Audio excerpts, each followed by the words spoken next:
For a year, the Viking king had never touched his wife,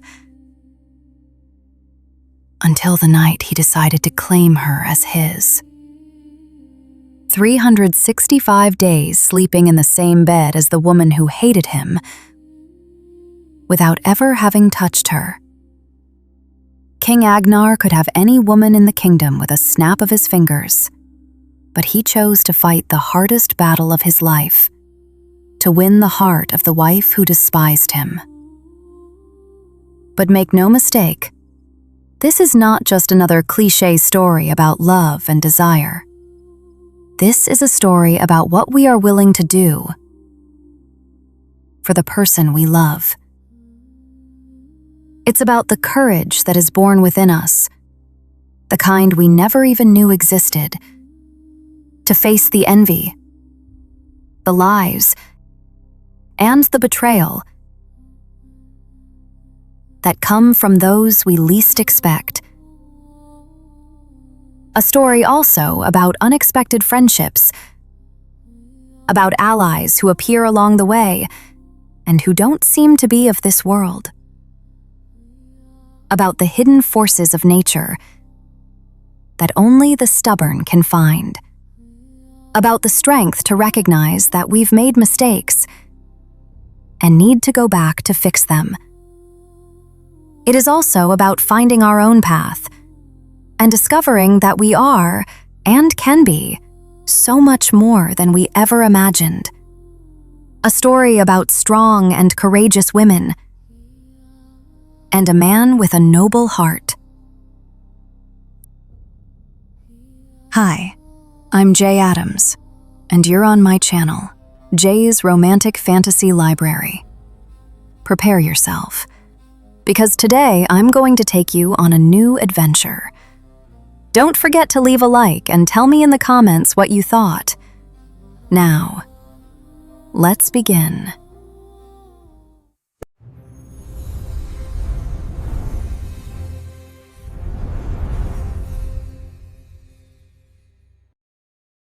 The fire crackled low in the hearth, casting shadows that danced on the stone walls like restless specters. The room smelled of burnt cedar and melted candle wax, a scent that, years later, would still make Edda's stomach turn. She stood in the center of the chamber, dressed in bridal clothes she hadn't chosen. The white linen fell heavy on her shoulders, embroidered with silver threads that represented fertility and submission. Pretty words for what everyone knew would happen in that bed before dawn. Her hands were trembling, her throat was tight with so much agony, and her heart felt like it was about to burst from her chest, from the sheer nervousness she felt.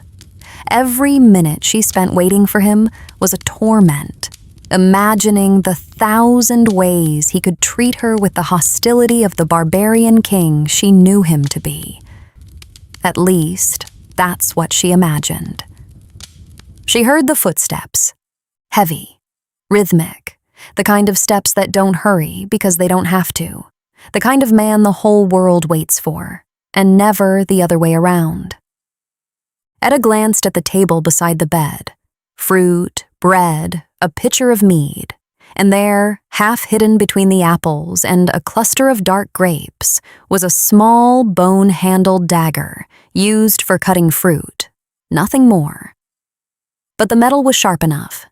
She took it. Her fingers closed around the hilt with such force that the handle's imprint was left on her palm. Her heart was annoyingly fast. Every beat seemed to say, "He's coming in. I'll kill him if he touches me. Maybe he'll kill me. But at least I'll die, with some dignity." The door opened. Agnarr had to lower his head to pass through the frame. He wasn't just a large man. He was built as if the gods had decided to test the limits of what a human body could endure. His broad shoulders still carried traces of the celebration. A splash of mead on his tunic sleeve, his hair half loose from the leather that bound it. He smelled of the feast and the cold night. His eyes met hers. Then they dropped to the dagger. Edda raised the blade to her chest, its tip trembling in the air between them like a fragile promise. "If you—" Her voice failed her. She swallowed, tried again. "If you touch me, I swear to the gods I'll stick this in your neck." Silence. The fire popped, an ember fell, and Agnarr did nothing. He didn't shout. He didn't advance. He didn't turn red with rage like her father did whenever she dared to raise her voice. He just stood there with that deep gaze of someone who seemed to have witnessed so many terrible things, reading every inch of her face like one reads a map in unknown territory. And then he smiled. Not a smirk, not a cruel smile. It was something discreet, almost imperceptible, a corner of his mouth that rose half a centimeter as if he had just confirmed something he already suspected. He walked toward her. No rush, no threat, like someone approaching a wild animal that's more scared than dangerous. Edda took a step back, then another. She wanted to scream, wanted to run, but there was something in Agnar's eyes that, while terrifying her, also mesmerized her. "I'm warning you," she whispered, the dagger still between them. Agnarr reached out his hand, not for her neck, not for her wrist, not for any place she expected. His fingers simply closed around the blade, not the hilt, and pulled the dagger from her hand with the same ease one would take a wooden sword from a child, never taking his eyes off hers. A trickle of blood ran between his fingers. He didn't even blink. He just wiped it on his own clothes. Edda was left breathless, not because of the dagger, because of the way he took it, the absurd ease of it, because of the silent message now pulsing between them, clear as spring water. "If I wanted to force you to do anything, that dagger wouldn't stop me at all." But he didn't want to, or at least, not like this.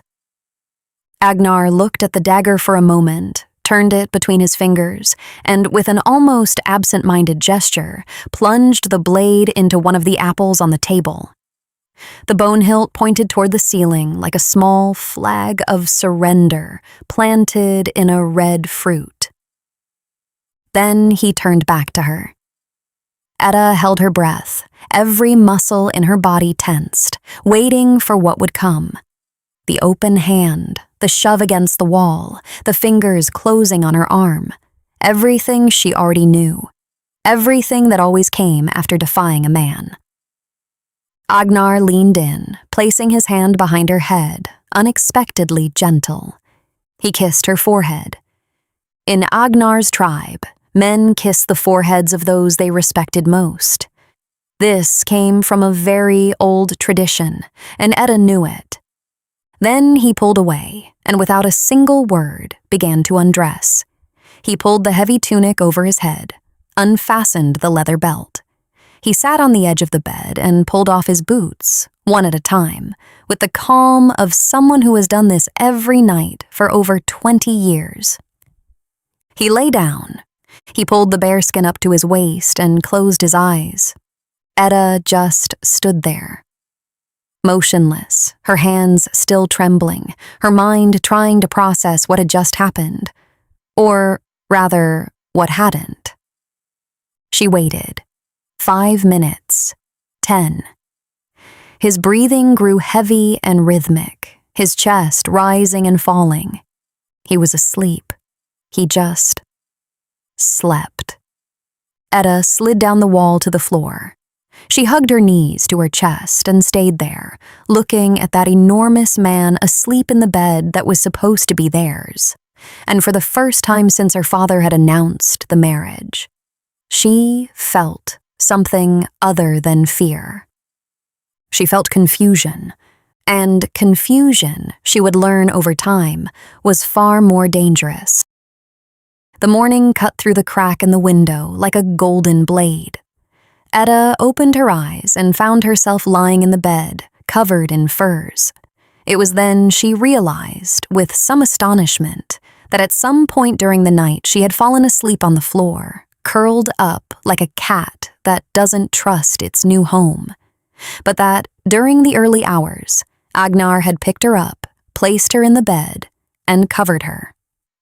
The bed was empty, the sheets tossed aside.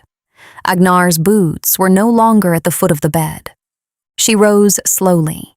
Her bridal gown was wrinkled, the linen marked by her awkward position. Edda looked at the table. The dagger was still stuck in the apple, its flesh now darkened around the cut. 3 knocks on the door, firm but not rough. Edda straightened her shoulders by instinct, the same reflex that years of living with her father had carved into her. When someone knocks, you pull yourself together, no matter what state you're in. Come in. The door opened and 2 women entered. The first was old. Not old in a fragile sense, old in the sense of a tree that has survived 100 winters and still stands when all others around it have fallen. Her face was marked with deep wrinkles, her eyes small and sharp like a hawk's, and her hands were thick from a lifetime of work.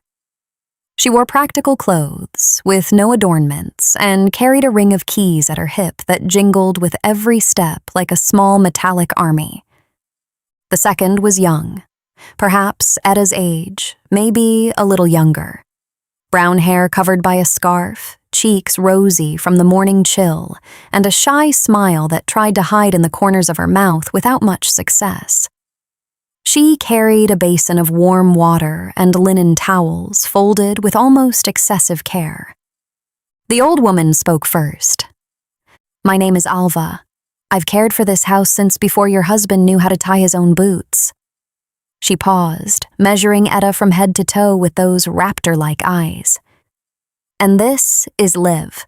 She'll be your shadow, your companion, and, if necessary, your legs when your own are too tired to walk." Liv gave a quick, almost clumsy curtsy, spilling a little water from the basin onto the floor. "Sorry," the girl murmured, blushing. Alva didn't even turn. "Agnarr assigned us personally," the old woman continued, as if minor water-related disasters were beneath her notice. "He said you are the queen of this house now, and that you are to be treated as such.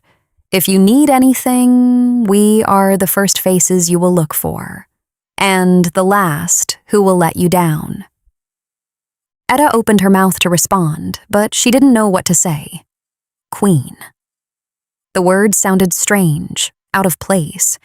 She had rejected the most powerful Viking king in the north, and he still calls her queen. She looked at the basin of water in Liv's hands, then at the ring of keys on Alva's hips, then at the empty bed where Agnarr had slept without touching her. Edda hesitated. "Agnarr. Where is he?" Alva raised an eyebrow. "Where a king is every morning before the sun is fully risen, tending to his people." The old woman took 2 steps toward the window and pulled the curtain aside, letting the light flood the room. "But before he left, he asked me to tell you something." Edda waited, her muscles tense. "He said you can keep the dagger, if it makes you feel safer." Alva glanced at the pierced apple on the table, and a ghost of a smile crossed her stone-like face. "But that next time, you should choose one that isn't from the fruit-cutting set, because that one wouldn't even cut stale bread." Liv let out a muffled giggle. She immediately covered her mouth with her hand, her eyes wide as if she had committed a crime. Edda looked at the dagger in the apple, and for the first time in many days, she felt something rise at the corner of her lips. It wasn't quite a smile, but it was the closest she had come to one in months. 6 months. 180-something nights sleeping beside a man who never touched her. Edda no longer slept on the floor. That had changed in the first few weeks, almost without her noticing. First, it was the ache in her back that made her accept the farthest corner of the bed. Then it was the cold that pushed her a few inches closer to the center. Even when she insisted on sleeping on the floor, Agnarr would always place her in the bed during the night without a word. Eventually, Edda's body understood, before her mind did, that the man beside her was not a threat. But Edda would never admit that out loud. Their routine had been built on silences and small gestures. Agnarr would leave before dawn and return at nightfall, always smelling of sweat, iron, and the cold air. Sometimes he brought her something, a new fur, a bronze brooch he found beautiful, a bone comb carved with patterns she didn't recognize, a rose on the bed for her. He never said anything about the gifts, just left them somewhere in the room like someone leaving food for a skittish bird, not expecting it to eat in front of him. Edda pretended not to notice, but she noticed. She noticed how he asked for her opinion on village matters, even if she answered with few words. She noticed how he never entered the room without knocking first. 3 knocks, always 3, firm but never abrupt, as if each one said, "I'm here. I'm coming. I won't surprise you." She noticed how he called for Alva almost every morning to ask if Edda had eaten well, slept well, if she needed anything. "He asks about me?" Edda questioned Alva one morning, her voice trying to sound uninterested and failing miserably. Alva, who was folding sheets with the efficiency of someone who could fold the entire world if given enough time, didn't look up. "Every single day, my lady, even before he has his own breakfast." Edda didn't reply. She just stared out the window, biting the inside of her cheek, and wondered why that information made her chest tighten in that uncomfortable way. The main hall was roaring that night.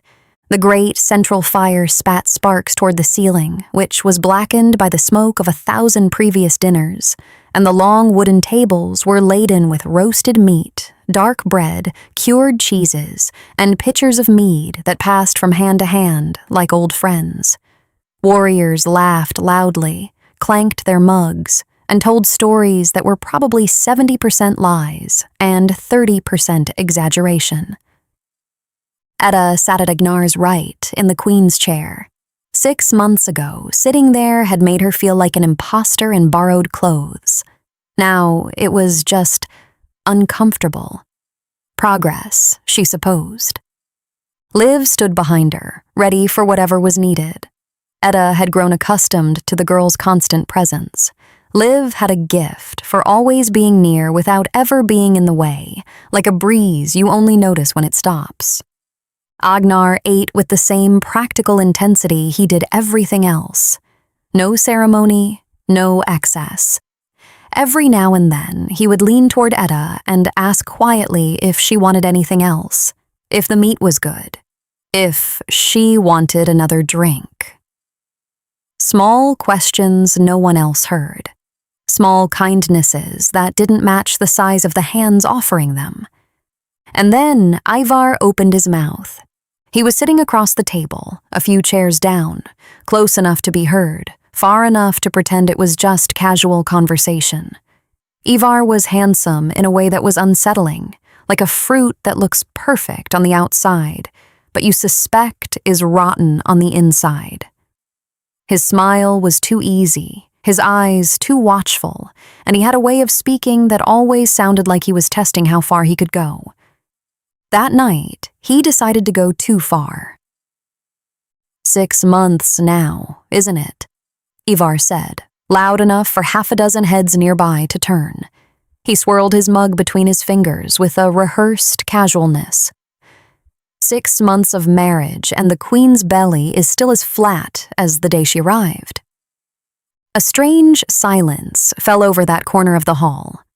Not a complete silence. The noise from the rest of the hall continued, but the nearby conversations died out like embers tossed in the snow. Ivar took a swig of mead, wiped his mouth with the back of his hand, and continued, as if commenting on the weather. Legends say the women from the south are harder to get with child. Something in the blood, perhaps. He shrugged, smiling at the men around him like someone telling a joke among friends. If you had married a woman from your own tribe, Agnarr, maybe by now you'd be expecting triplets.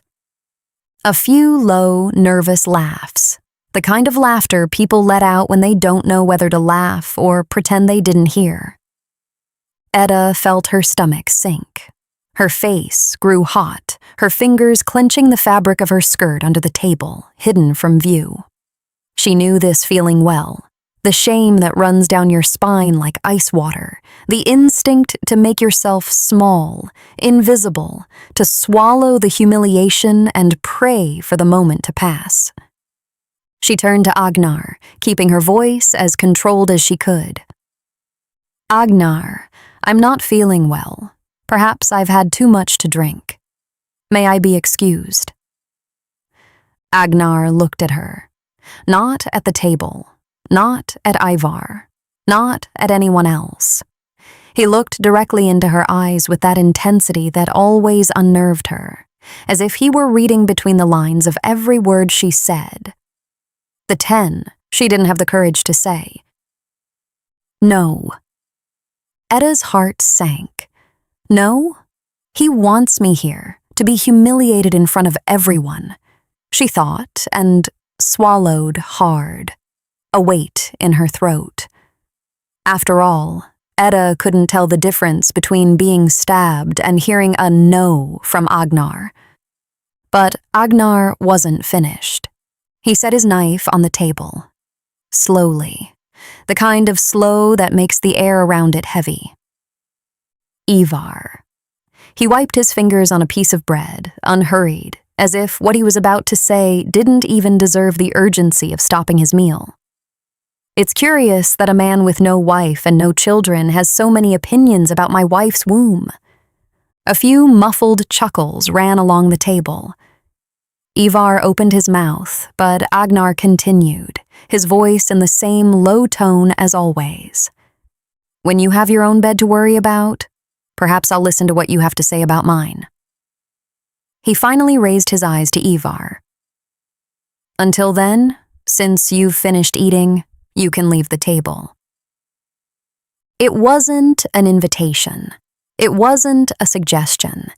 It was the voice of a man who had killed before and who everyone there knew would not hesitate to do so again if the situation demanded it. Ivar froze for 3 seconds. Then he set his mug down on the table with a sharp clack, stood up, and walked out of the hall without looking back. But before he disappeared through the door, Edda saw it, quick as lightning, and twice as disturbing. The shadow of something in his eyes that wasn't shame. It was hatred, and a dangerous kind of hatred. The murmur around them slowly returned, like the tide filling in again, and the conversation resumed as if nothing had happened. But Edda remained there, her heart beating differently, looking at the profile of the man beside her, who had just defended her honor without even needing to rise from his chair. Agnarr went back to eating as if he hadn't just thrown his foster brother out of the hall. He cut a piece of meat, chewed, swallowed. Then he leaned toward Edda, his voice as low as ever. The meat is good. You should try some. Edda accepted the piece he placed on her plate. She ate without tasting it because the only thing she could feel in that moment was something stirring inside her chest, something stubborn and inconvenient, like a seed insisting on sprouting in the wrong place at the wrong time. Why does he do this? The question haunted her for the rest of the night, while the warriors sang, while Alva prowled the hall like an eagle watching her nest, while Leave discreetly refilled Edda's goblet. The question remained there, hammering, insistent. I reject him every night.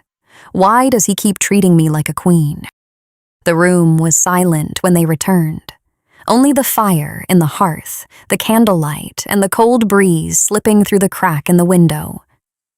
The routine was always the same.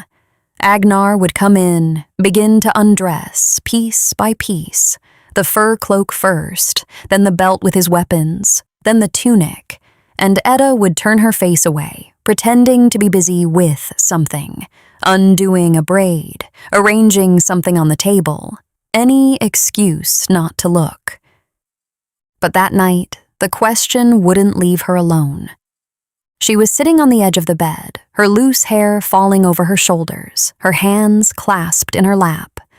Agnarr stood with his back to her, pulling off his boots. The muscles in his back moved, under skin turned golden by the firelight, and Edda reflexively looked away before realizing she didn't have to. "Can I ask you a question?"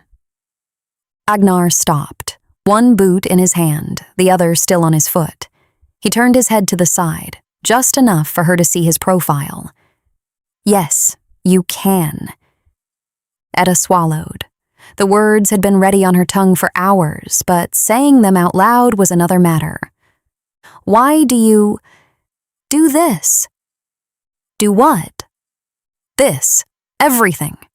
She made a vague gesture with her hand, encompassing the room, the bed, the distance between them. "Defend me. Treat me like I'm—" Her voice caught. She took a deep breath. "I reject you. Every night. It's been 6 months since we married and we haven't—" Another pause. Why was it so hard to say? "You're the king. You could have any woman. You could have 10 women if you wanted. Why wait for one who doesn't want to give you what you want?" Agnarr took off the other boot in silence. He placed them side by side at the foot of the bed, aligned with an almost obsessive care. Then he turned to her. He didn't sit down. He stood there, shirtless, the fire drawing shadows on the contours of his body, and looked at her with the same expression she had seen on the first night. No anger, no impatience, just a profound attention, as if every word that left her mouth mattered more than any judgment in the hall. "Because I don't want just any woman, Edda." She blinked. Her name in his mouth always sounded different, heavier, as if it gained a meaning it didn't have when other people said it. "I want my wife." He sat on the edge of the bed, on her side, keeping the distance he always kept. "And I want that. On the day she comes to me, it's because she has chosen to come. Not because I ordered it, not because I forced it, not because she felt she had no other choice." Edda stared at him. She felt her throat tighten. "I have conquered kingdoms." His voice was low, almost hoarse, as if he were saying something he usually kept buried deep inside. "I've taken lands, ships, riches, and none of it was worth half of what the day you look at me and decide you want me as much as I want, you will be worth." He fell silent. He didn't wait for an answer, didn't ask for anything, didn't move toward her. He just pulled the bearskin over his legs, as he did every night, and lay down. Edda sat there, motionless, her chest so tight it hurt to breathe, her eyes stinging with something she refused to let fall. "Because I don't want just any woman." The words ricocheted inside her like stones thrown into a deep well. No man in her entire life had ever said anything like it. Her father treated her like a bargaining chip. The men who visited her in her father's lands looked at her like one appraises livestock at a market. The teeth, the hips, the skin, all measured and calculated in terms of usefulness. And now this man, this king who could simply take what he wanted without anyone in the world stopping him, chose to wait for her. She lay down, on her side of the bed, as always. She pulled the furs up to her chin and closed her eyes. But she didn't sleep. because her eyes, traitors, insisted on opening and sliding to the side, to Agnarr, to the broad back turned to her, to the way his breath moved his entire body in a slow, steady rhythm, to the shoulders that carried the weight of a kingdom and yet had never pushed her down. The firelight licked his skin in shades of amber and bronze. The muscles of his arm, even relaxed, had deep grooves. A thin scar crossed the side of his ribs, white against his sun-darkened skin. His loose hair fell over his neck like strands of dark copper. Edda felt something. Not in her chest this time. Lower. In her stomach. Or maybe below her stomach. A dense, unfamiliar heat that rose slowly, like a buried ember someone had accidentally blown on. Something that tightened and pulled at the same time. Something that made her skin tingle and her mouth go dry. She didn't know its name. Or maybe she did, but was afraid to name it, because naming it would be to admit it existed, and admitting it existed would be to admit that this man was doing something to her that no threat, no force, and no brutality ever could. He was making her want. Edda turned to the other side with a sharp movement, pulling the furs tighter than necessary. She closed her eyes with determination, pressed her lips together, and focused on the sound of the wind outside, on the crackling of the fire, on anything but the image of his back seared onto the inside of her eyelids. Sleep, Edda. For the love of the gods, sleep. But the heat between her legs took much longer than she did to obey. 1 year. 365 nights, sharing the same bed with a man who slept 2 handspans away from her, and never, not even once, crossed the invisible border that existed between them on the mattress. Edda sometimes found herself thinking that the space between them had a life of its own. It was a neutral territory, a strip of linen and bearskin that neither of them dared to invade, though both knew it was growing thinner by the day. Their relationship had changed in recent months. That was undeniable. Not dramatically, not with grand declarations or gestures, but in the way spring changes the earth, so slowly that you only realize it when you look back and see the snow has melted without you noticing the exact moment. Edda no longer averted her gaze when he entered the room. She no longer held her breath when he sat too close in the hall. She no longer pretended to be asleep when he lay down beside her, though she still pretended not to be awake. Which, on second thought, was perhaps the same thing. Agnarr, for his part, seemed to be enjoying every inch she yielded. Not with the haste of a starving man, but with the infuriating patience of someone who knows the game is already decided and is just waiting for the other person to realize it. He was a hunter. He always had been. And true hunters don't chase their prey. They wait, they watch, they study, and they let it come to them at the right moment. Agnarr had only 2 rules. 2. In a world where kings controlled even their wives' breathing, he had given her only 2 conditions. The first, never go out without Alva or Liv. The second, never go to the northern part of the forest. That is no man's land, he had said one morning while adjusting the belt with his sword before leaving. Raiders, deserters, men who have lost everything and therefore have nothing to lose. They would not have the same... He paused, searching for the right word. Patience with you that I have. There was a ghost of a smile on the corner of his mouth when he said it. Edda pretended not to notice. The problem was that Edda was, by nature and by stubbornness, the kind of person who hears, "Don't go there," and immediately wants to know what's there. The idea was born on a rainy Tuesday, while Edda was combing her hair and Liv was tidying the room. "Liv, Yes, my lady. Do you know the northern part of the forest? Liv stopped folding the sheet. Her eyes widened a little, like a rabbit that had just heard a twig snap too close. I know of it. I've heard stories. I want to go there. My lady, Agnarr said that. I know what Agnarr said. Edda placed the comb on the table with a decisive clack. But Agnarr doesn't own me, and I want to see with my own eyes why he doesn't want me to go there. Liv bit her lip.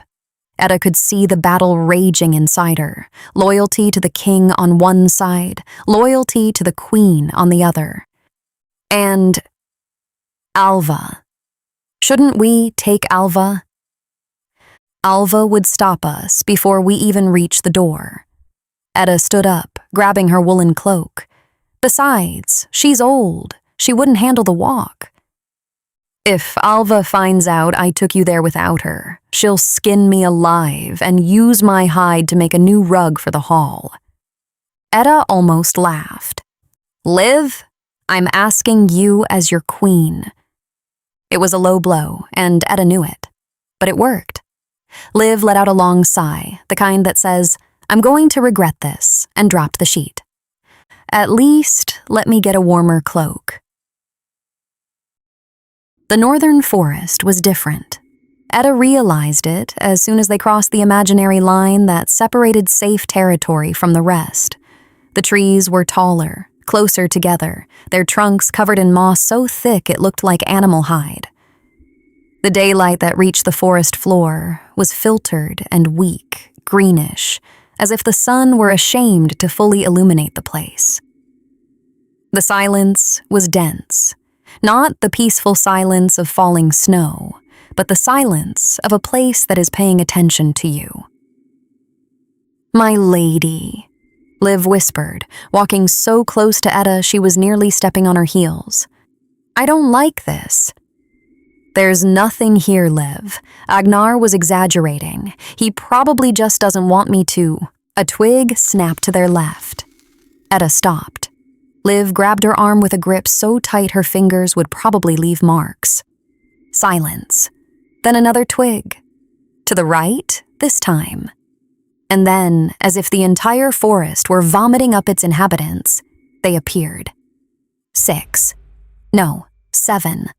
Stepping out from behind the trees with the practiced calm of those who had done this many times before. Torn clothes, filthy beards, weapons that had seen better days but were still perfectly capable of slitting a throat. The one in front, a large man, not Agnar's size, but large enough, looked Edda up and down with the kind of gaze that makes your blood run cold. Well, look at this, he said, with a smile that had more gaps than teeth. Looks like dinner came to us today, boys. Liv was trembling so hard Edda could feel the vibration in her arm. And Edda felt the fear. Yes, pure, animal, cutting. The kind of fear that turns your blood to ice, blurs your vision, and even dulls your hearing. It was as if everything she feared most in life had just materialized in front of her. But along with the fear came something else. The bitter, instant certainty that Agnarr had been right. He wasn't hiding anything. He was protecting her. And she, in her stupid stubbornness, had ignored the one person who actually cared about her safety. The man took a step forward. Edda pulled Liv behind her by instinct, the same instinct she didn't know she had, to protect someone more fragile than herself. Don't touch her, Edda said, with a firmness she didn't know she possessed. The man laughed. The others laughed too. And then they stopped laughing. Because the sound that came from behind the trees wasn't a snapping twig. It was something heavier, faster, more deliberate. The sound of someone who wasn't hiding. The sound of someone who wanted to be heard.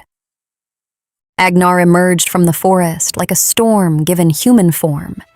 He didn't shout. He didn't warn. He gave no chance. The first raider fell before he even understood what had happened.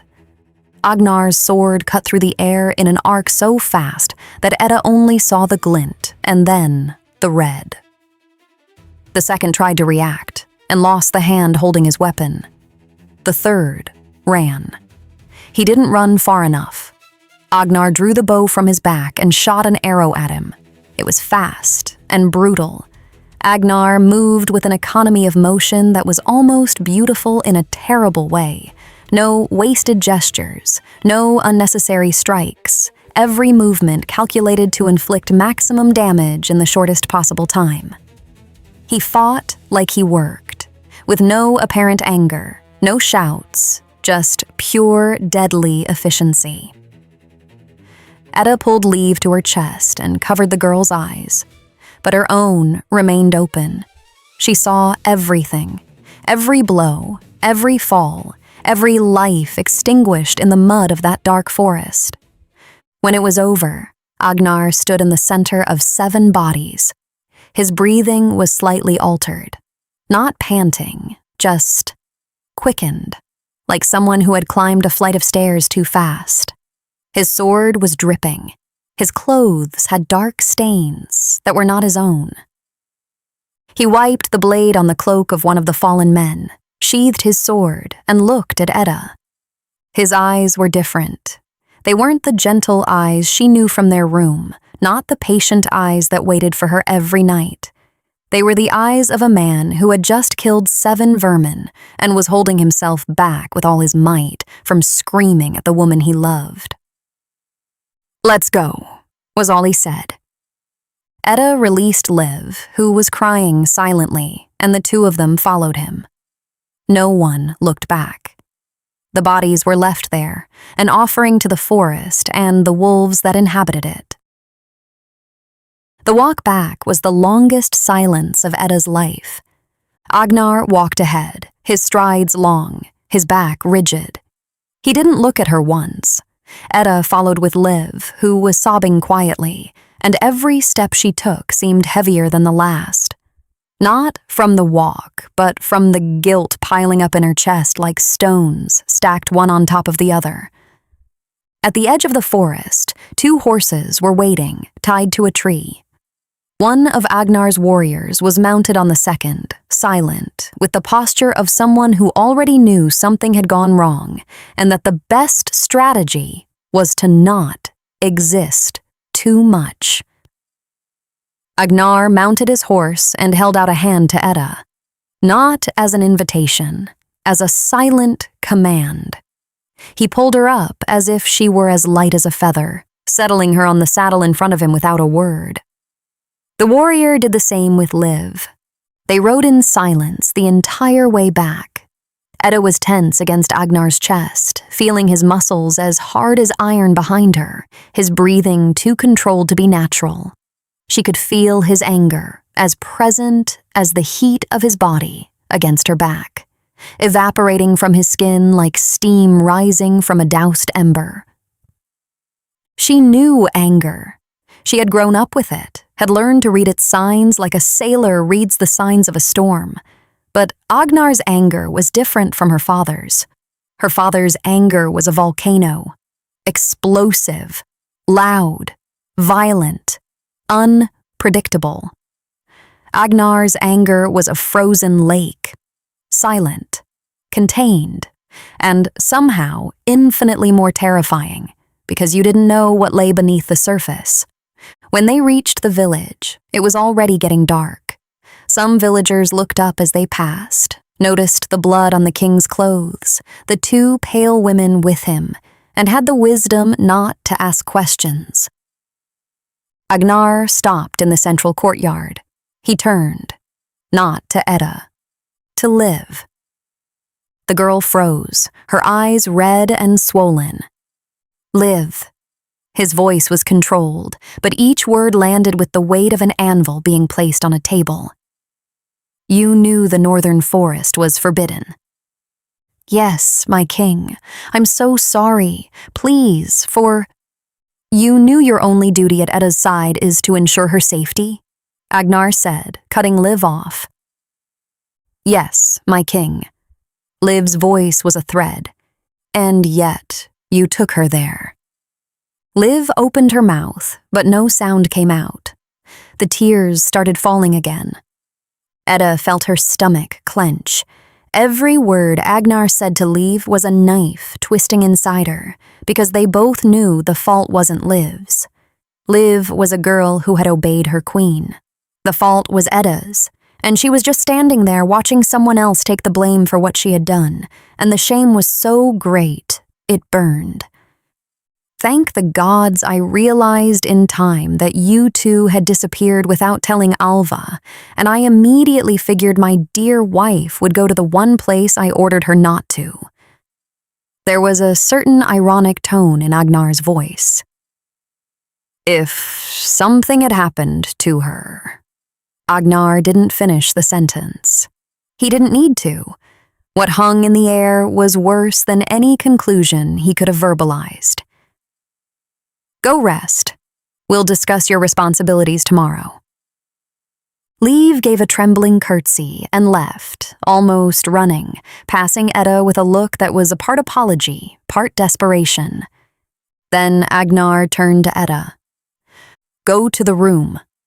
Curt, direct, like someone sending a child to be punished, without the silent pleases that used to inhabit his tone when he spoke to her. I'll be there later. Edda wanted to speak. She wanted to say it was her fault, that Liv didn't deserve this, that she was sorry.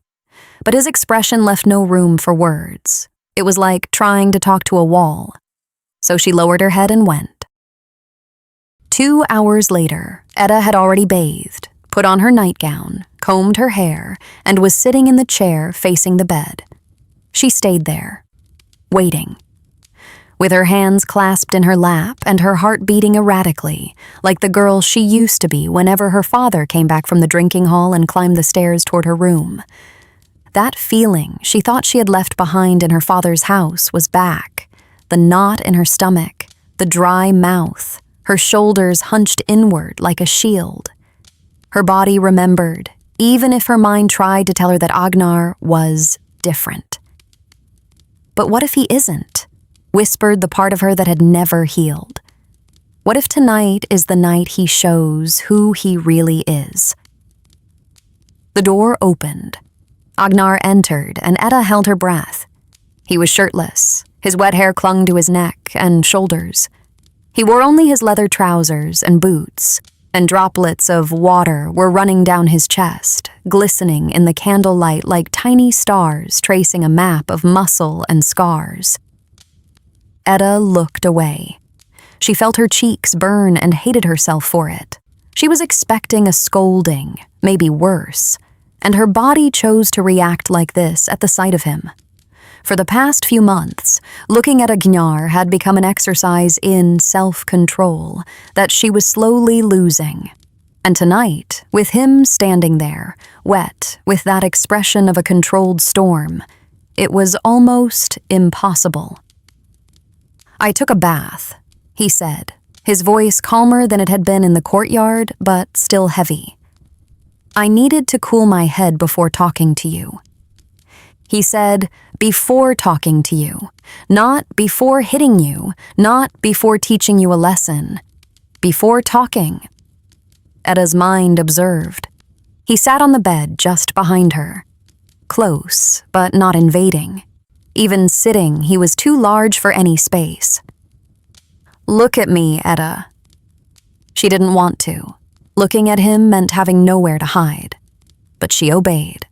She raised her eyes and met his. The anger was still there. But it wasn't just anger. Beneath it was something Edda didn't expect to find. Something that made her feel a tightness in her chest, so strong it almost bent her in half. Fear. Agnarr was afraid. Not of the raiders, not of the forest, not of anything a sword could solve. He was afraid of losing her. You shouldn't have gone, he began. You know that. I know. Her voice came out small. I'm sorry. Sorry? He repeated the word as if weighing it in his hand. Edda, when Alva told me you had left without her, with Liv, heading north. He stopped. He ran a hand over his wet face, as if holding back something he didn't want to let escape. I ran. I ran like I don't run in a battle. Because in a battle, I know what can happen to me, and I accept it. But what could have happened to you in that forest? His voice grew thick. That I do not accept. That I will never accept. Edda felt her eyes sting. And Liv, she started. It wasn't Liv's fault, he cut in. I know, she did what her queen commanded. I was hard on her because I needed everyone to see there are consequences. But I'll talk to her tomorrow. She won't be punished. The relief Edda felt was so strong, she almost let out the breath she didn't know she was holding. He knew. He knew it was her fault, and yet he hadn't humiliated her in public, hadn't yelled at her in front of anyone, had saved the conversation for a private moment, in a room with a closed door where her dignity was protected. Who is this man? I wasn't furious because you disobeyed me, Edda. He looked at her. No barriers, no king's mask, no posture of a war general. Just a man sitting on a bed, wet from his bath, exhausted, looking at the woman he clearly loved with an intensity that almost burned her. I was furious because for 20 minutes between leaving the village and the moment I reached that clearing, I lived every second believing I might be too late. And those 20 minutes were worse than any battle I've ever fought. A tear rolled down Edda's face before she could stop it. She wiped it away quickly, angry at herself for crying. But I need to understand something. His voice changed. It grew lower, more intimate, as if he were approaching something he had been carrying for a long time. It's been a year, Edda. A year that I've waited for you. And I would wait 10 more if I had to. It's not about that. He leaned forward slightly. Not to intimidate, to be closer. I see how you look at me when you think I'm not paying attention. I see how you hold your breath when I pass too close. I feel your body grow warm when we lie down, and I see your sleepless eyes watching my back every night, thinking I don't notice. Edda felt her entire face catch fire. She wanted to deny it, to look away, to do anything other than stand there, exposed before the truth he was laying between them without any mercy. He stood up and knelt beside her. You desire me, Edda. I know you do. So what is it that stops you? There was no demand in his voice. There was something worse. A genuine confusion, the question of a man who had done everything he knew how to do and still didn't understand why it wasn't enough. What do I need to do for you to trust me? The silence that followed was so dense, Edda could hear her own heartbeat. There was no escaping that question, and to be honest, she didn't want to run anymore. And then, like a dam that holds back water for too long and finally gives way, not with an explosion, but with a thin crack that spreads until the entire structure collapses. Edda broke. My father, she said, and the word came out steeped in so much old poison that she startled herself. Agnarr didn't move, didn't interrupt. He just stayed there, his eyes fixed on her, present in the way she needed him to be. He was never what you all imagine. She swallowed. Everyone saw the great Jarl of the South, the proud father, the man who raised a daughter with skin as white as snow. That's what they say about me, isn't it? Skin as white as snow. A bitter laugh escaped her. He was so careful with this skin. Agnar's expression shifted. Not much. A muscle in his jaw tightened. When I disobeyed, when I spoke too loudly, when I looked at him in a way he didn't like, he would hit me. Her voice was strangely calm, as if describing something that happened to someone else, but her hands betrayed her. They were trembling so much she had to press them against her legs to control them. But never on the face, never on the arms, never anywhere that would show. Because I was his merchandise, you see? I had to arrive at the buyer intact. And the buyer, she raised her eyes to Agnarr, was you. Agnar's jaw was so tight Edda could see the muscles moving under his skin. His eyes shone with something she couldn't identify. Anger, yes, but not directed at her. Directed at a man who was days' journey away, and who would probably never know how much Agnarr wished to find him. He taught me one thing, Agnarr. Edda continued, and now her voice trembled, the calm cracking at the edges like thin ice under pressure.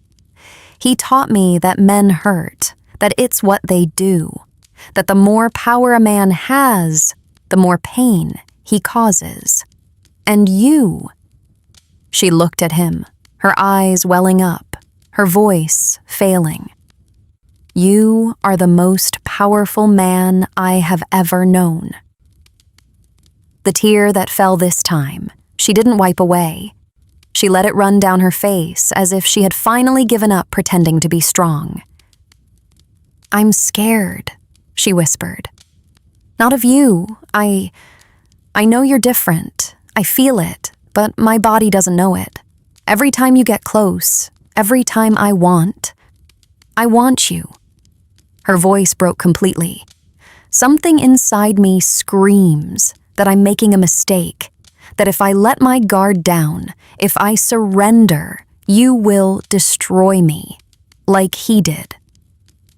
Edda hunched her shoulders by reflex, the same old reflex, her body bracing for the impact it was always expecting.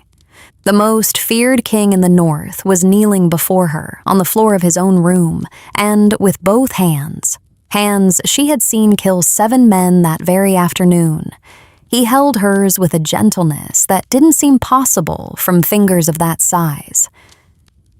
Look at me. She looked.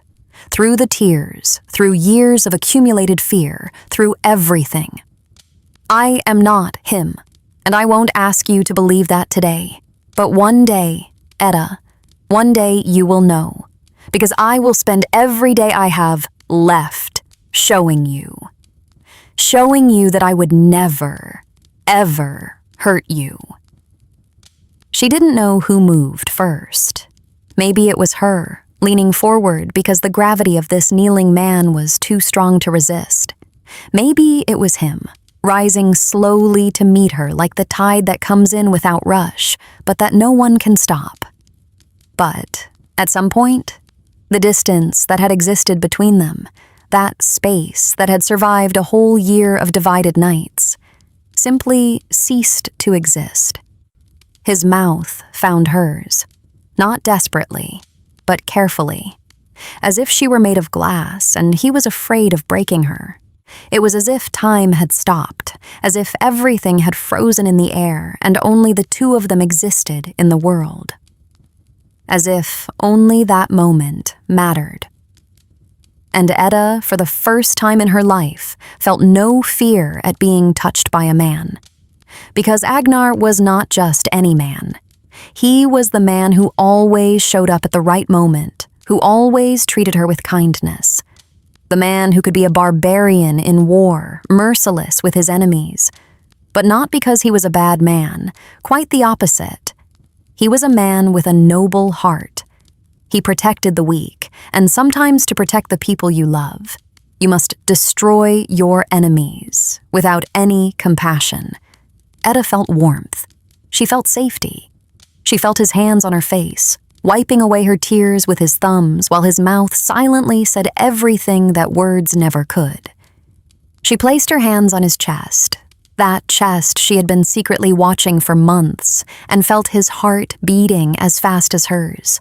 Strong, heavy, a heart that had seen death up close so many times, and that, in that moment, was completely at the mercy of a woman he could have forced a year ago and chose to wait for. His clothes were already few. Hers yielded slowly, First, the fabric slipping from one shoulder, then the other, like petals falling from a flower that had finally decided to open. He touched her as if he were mapping every inch of her, committing to memory the path he had waited so long to travel, and Edda realized, with an astonishment that almost made her cry again, that there was no rush in him. None. When he laid her on the bed, it was slow. When he covered her with the weight of his own body, he kept his arms firm so as not to crush her. When he looked into her eyes, so close she could see every detail of his gray irises, he asked for permission without using a single word, just waiting, as he had always waited, until she tilted her head in a yes that was both surrender and liberation. And then there was no more space between them. Edda closed her eyes and clung to him like someone who had been drowning their entire life and had finally found solid ground. It hurt a little, at first, a brief sting that made her hold her breath, but he stopped, waited, rested his forehead against hers, and stayed there until she said she was okay. And when she did, he continued, slowly, with a tenderness that didn't match his size, his hands, or anything she had imagined during a year of sleepless nights. There was a moment, there in the middle of it all, when Edda felt something she didn't know existed, a kind of dissolution, as if the walls she had spent her whole life building were melting one by one, and behind them was not the void she had always feared she would find. There was Agnarr, holding her, whole. The morning arrived lazily, as if it knew not to rush the moment. Edda opened her eyes and found something she had never found before. Agnar's face, inches from hers, awake, watching her as he caressed her face with an expression she could only describe as peace. His arm was around her waist. Their legs were tangled together under the furs, and for the first time in a year of marriage, there was no space between them in the bed. "Good morning," he said, his voice hoarse from just waking up. Edda felt her face grow warm. In the morning light, everything that had happened the night before seemed both absolutely real and completely impossible. "Good morning," she replied, unable to look directly at him. Agnarr smiled, not his usual half-smile, a full, open smile that transformed his face in a way Edda had never seen. "How did you feel?" The question was simple, but it carried the weight of an entire year. He genuinely wanted to know, not for vanity, not for ego. He wanted to be sure he hadn't hurt her. Edda was silent for a few seconds, searching among the words she knew for one that could capture what she had felt. "It was beautiful," she said, and the word felt too small, but it was the truest one she had. Different. From everything I ever imagined. From everything I thought it would be. She finally looked him in the eyes. "I didn't know it could be like this." Agnarr didn't answer with words. He pulled her closer, rested his chin on the top of her head, and just held her there, in silence, as the morning sun streamed through the window and illuminated two intertwined bodies, in a bed that, for the first time, truly belonged to two. Outside, the life of the village carried on as usual. Alva was already prowling the hallway with her jingling keys, probably wondering why the king hadn't yet left for his morning duties. Liv was likely already preparing the basin of warm water, still unaware that the conversation Agnarr would have with her later would be one of understanding, not punishment.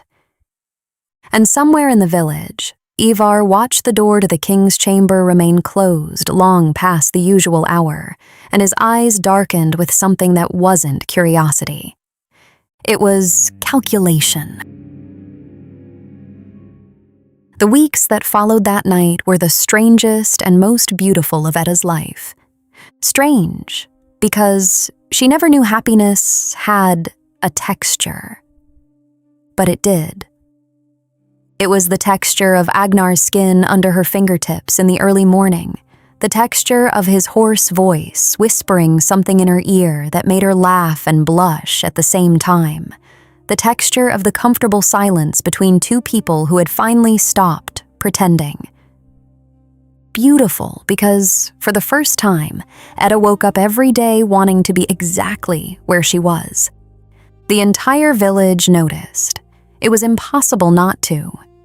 The king, who always left before dawn to attend to his duties, now appeared in the main hall with the sun already high, his hair still disheveled, and an expression on his face his warriors didn't recognize, because none of them had ever seen Agnarr look satisfied.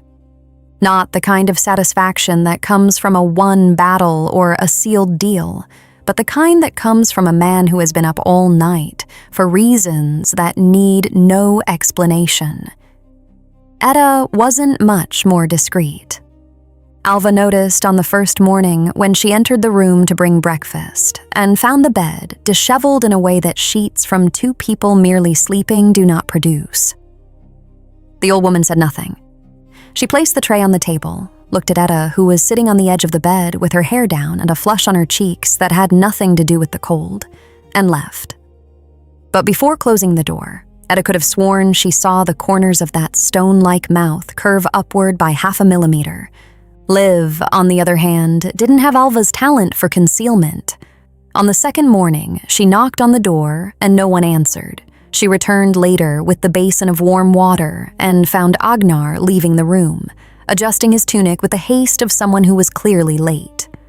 The girl turned so red she looked like she had stuck her head in a bonfire and muttered something unintelligible before practically running down the hall. The days had a new rhythm. Agnarr spent his mornings on kingdom matters, council, disputes, negotiations, and returned at midday to have lunch with Edda. In the afternoons, they would sometimes disappear together, riding to the fjord or walking along the stone beach south of the village, where there was no one to watch, and where Edda discovered that Agnarr, the great Viking king, the terror of the north, became unrecognizable when she laughed at something he said. The man who controlled armies with a word completely lost his footing in the face of her laughter. And the nights were theirs. Edda discovered many things about Agnarr in those weeks, that he was, in private, as patient as he had been during that entire year of waiting, but with a different intensity now, a restrained hunger that made her forget her own name, that he liked to take his time, that he made a point of asking if she was okay, even when she was clearly more than okay, that he held her afterward, always, his heavy arm around her like an anchor, keeping her in the real world, because sometimes Edda felt that what happened between them was too good to be true.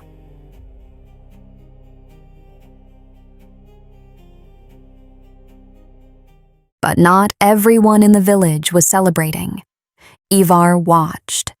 He watched like a wolf watches a campfire, from a distance, with narrowed eyes, calculating when the flames will die down enough for him to approach. He saw when Agnarr started leaving the room later. He saw when Edda began to smile in the hall.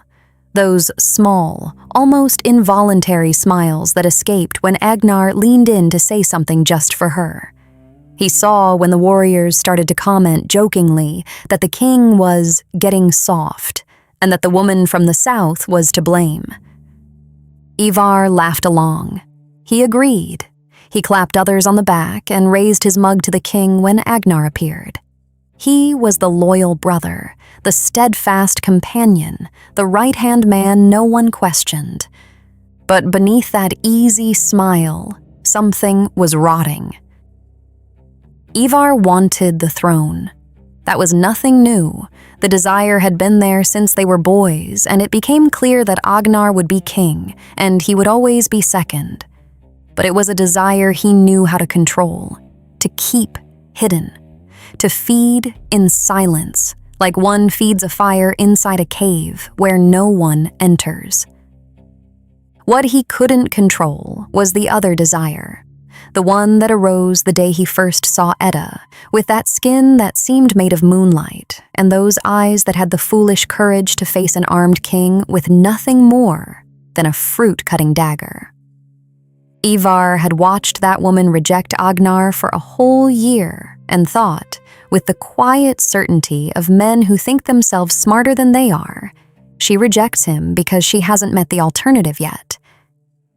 Now that she had yielded, not to him but to Agnarr, the desire had soured. It had transformed into something darker, more dangerous. It was no longer attraction. It was possession. The need to take what Agnarr had, and he did not, simply because Agnarr had it.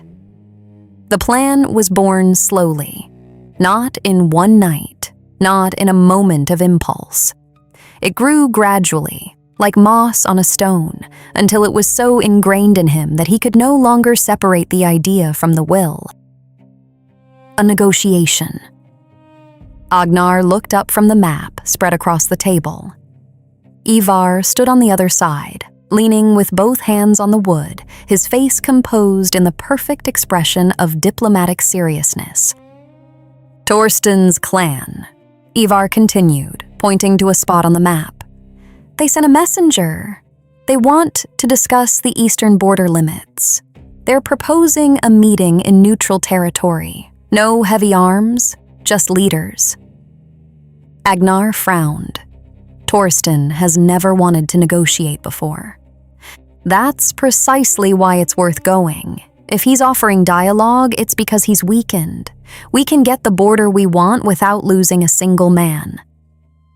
It was good logic, clean, the kind of reasoning Agnarr respected. And it came from Ivar, the man who grew up beside him, who fought beside him, whom he considered as much a brother as any born of the same blood. When? In 3 days. I'll take a small escort, about 10 men. You and I in the lead, as always. Agnarr looked at the map for a long moment. Then he looked at Ivar. All right. Ivar smiled. A smile that, to anyone watching, would have looked like relief. But if Edda had been there, if she had seen that smile with the eyes that were learning to see beyond the surface of things, she would have realized that Ivar's relief was not that of someone who had convinced a king. It was that of someone who had just closed a trap. Agnarr told Edda that night, while she was unbraiding her hair, sitting on the bed. I'll be gone for a few days. A negotiation with Thorsten's clan. Edda's hands stopped mid-braid. She turned to him. How many days? 3, maybe 4. Ivar is going with me. Something in Edda's chest tightened. She couldn't explain why. There was nothing wrong with the information, nothing to justify the chill that ran down her spine. Agnarr often left for negotiations and expeditions. It was part of being king. But something didn't fit. Like a piece of wood forced into a hole that isn't quite the right size. It looks right from a distance, but up close, you realize it's crooked. Are you sure you have to go? Agnarr smiled, that smile that was hers alone. Are you going to miss me? I'm serious. So am I. He came closer, held her face in both his hands, and kissed her slowly.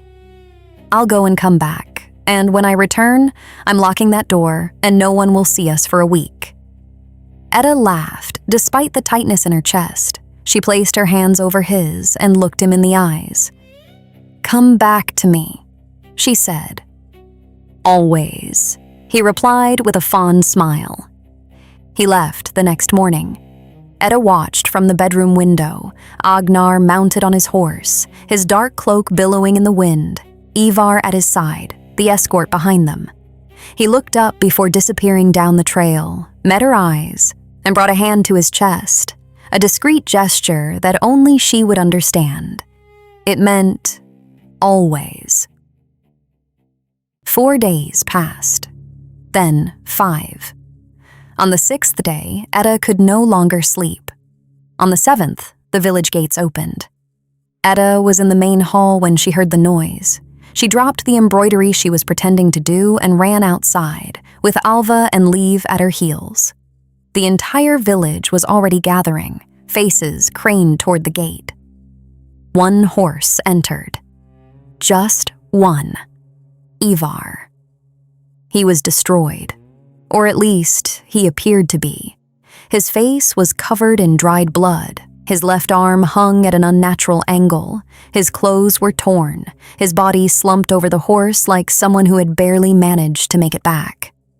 2 men ran to support him as he dismounted, or rather, as he collapsed from the saddle. Edda searched behind him. She searched the horizon, the trail, the dust.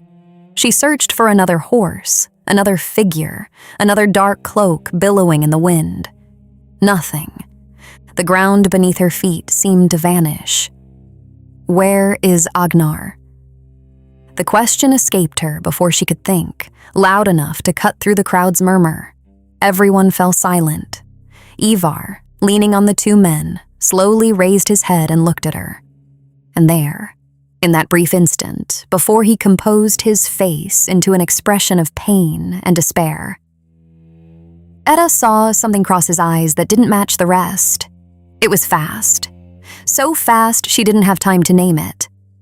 But it lingered. We were ambushed. Ivar's voice was hoarse, broken.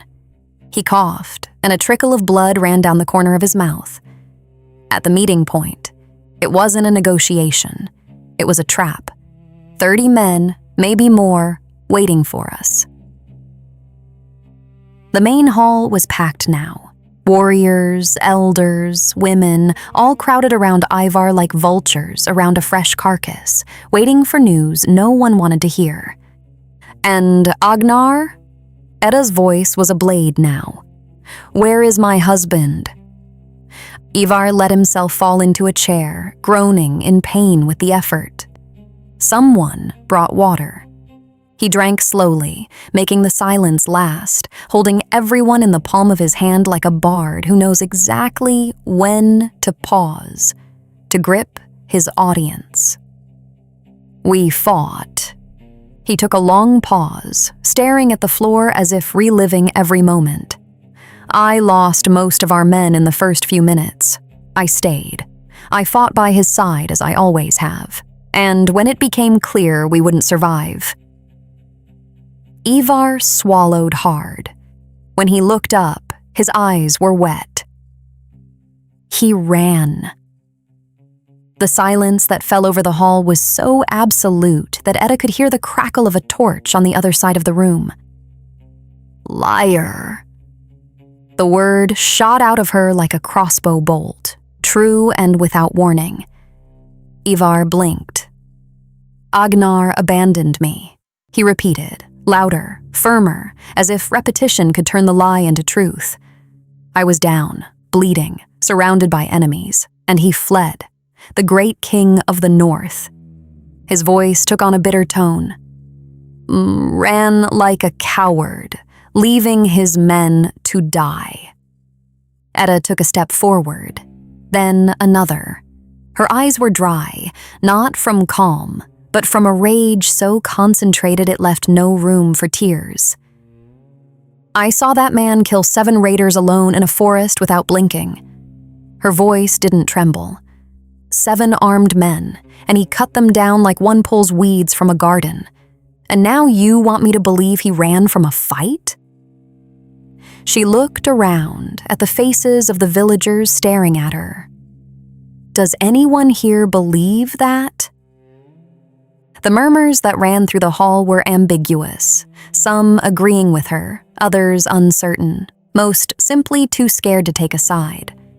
Ivar rose from the chair, slowly. The pain that had contorted his face seconds before seemed to evaporate, replaced by something colder, more calculated. Careful, Edda. He didn't say, my queen, not my lady.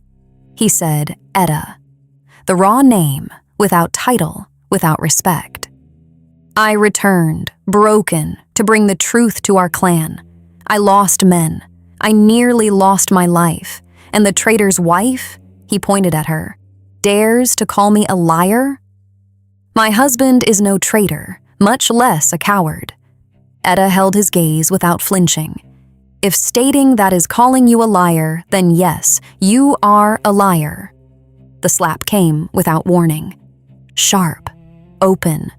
The full palm of Ivar's right hand cracking across Edda's face with enough force to whip her head to the side and make her hair lash through the air. The sound echoed through the hall like thunder in a cave. Edda staggered. Her hand went to her face by instinct, her fingers touching the skin that was already stinging, the taste of iron appearing in her mouth where the inside of her cheek had split against her teeth. Liv let out a muffled scream behind her. Alva took a step forward, her eyes blazing, but two warriors blocked her path. The entire hall froze. Warriors who had fought alongside Agnarr for years stood motionless, shame and helplessness stamped on their faces. Women looked away. Children were pulled behind their mothers. And Edda stood there, hand on her face, her heart burning with rage and humiliation. But it wasn't the slap that had destroyed her. It wasn't the pain, not the humiliation, not the blood at the corner of her mouth. It was the instant, devastating certainty that Agnarr would never have done that. Not when she held a dagger to him, not when she disobeyed and went to the forest, not when she spent an entire year rejecting him. Never. And if this man before her was capable of striking a woman's face in front of the entire village for simply questioning his words, then everything that came out of his mouth was as rotten as what was inside his heart. Go to your room. Ivar's voice was ice. I'll decide what to do with you later. Edda straightened her shoulders. She wiped the blood from the corner of her mouth with the back of her hand. She looked at Ivar with an expression he didn't expect to find. It wasn't fear, not submission, not the woman her father had raised to lower her head and obey. It was contempt. She spat blood mixed with saliva onto the floor at his feet, turned, and walked out of the hall without another word. Liv running after her, Alva being held back by arms that kept her from doing what her eyes promised she would do if they let her go. It was late at night, and Edda still hadn't slept. She paced the room like a caged animal, her bare feet padding on the cold stone floor, her cheek still throbbing where Ivar's hand had left its mark. Liv sat on the edge of the bed, hugging her knees, her red-rimmed eyes following the queen's steps, not knowing what to say. Edda's mind was a storm. Agnarr. Where was Agnarr? Dead, captured, wounded somewhere, alone, not knowing his foster brother had stolen his throne and slapped his wife across the face in front of the entire village? He didn't run. He didn't run. He didn't run. She repeated it like a prayer, as if repetition could turn belief into truth. A sound. Edda stopped in the middle of the room. Liv looked up. It wasn't the door. It was the window. A scratching sound, nails against wood or fingers trying to find a grip. Then a dull thud, like the weight of a body dragging against the stone wall outside. Edda looked at Liv. Liv looked at Edda. They moved at the same time. Edda toward the window, Liv toward the heaviest candlestick she could find. Edda pulled the latch and threw the window open, and the world stopped. Agnarr was hanging from the window ledge. His enormous hands gripped the stone, his face lifted to her with an expression that was part pain, part relief, and part something she could only describe as pure stubbornness. He was drenched in sweat, his hair stuck to his face, and his dark tunic had a darker stain. The kind that isn't sweat, isn't mud, isn't anything that should be there. blood. Agnarr! Edda's voice came out almost as a whisper. Her expression was one of pure desperation. Edda grabbed his arm and pulled. Liv dropped the candlestick and rushed to help, taking his other arm. Agnarr was as heavy as a dead bull, but between the two of them, they managed to drag him inside. He fell to the chamber floor with a thud that made Edda pray no one had heard. He lay on his back on the floor, breathing heavily, his eyes fixed on the ceiling. Edda knelt beside him, her hands going straight to his face, touching, checking, needing to feel that he was real, that he was here, that she hadn't fallen asleep and was dreaming. How did you... The words tumbled out of her mouth between tears. I thought... Ivar said that. Ivar lies. His voice was a hoarse thread, each word costing a visible effort. Ivar has always lied. Now I know everything. What happened? Agnarr closed his eyes for a moment. When he opened them again, they held a rage so deep it seemed to have roots. The negotiation was a trap. There was no clan. The men waiting for us were mercenaries, paid. He took a deep breath, and the air came out with a wheeze that Edda didn't like. By the time we realized, it was too late. I lost half my men in the first few minutes. I fought. I killed many. But Ivar... He tried to turn, and a groan escaped him. Low, contained, the kind of sound a man like Agnarr only lets out when the pain is too great to swallow. Ivar was behind me, at my side, where he's always been. Agnar's eyes met Edda's, and she saw something there she had never seen in him before, the wound of a betrayal that hurt more than any arrow. I felt the impact in my back before I understood what had happened. I thought it was one of the mercenaries, but when I fell to my knees and turned, he swallowed. It was him, holding the bow, smiling. Liv covered her mouth with her hands. Edda felt her blood run cold. He left me for dead, said something I couldn't quite hear, and left with the remaining mercenaries. Agnarr tried to sit up and failed. His arms gave out, and he fell back to the floor. The arrow was poisoned. I feel it in my veins.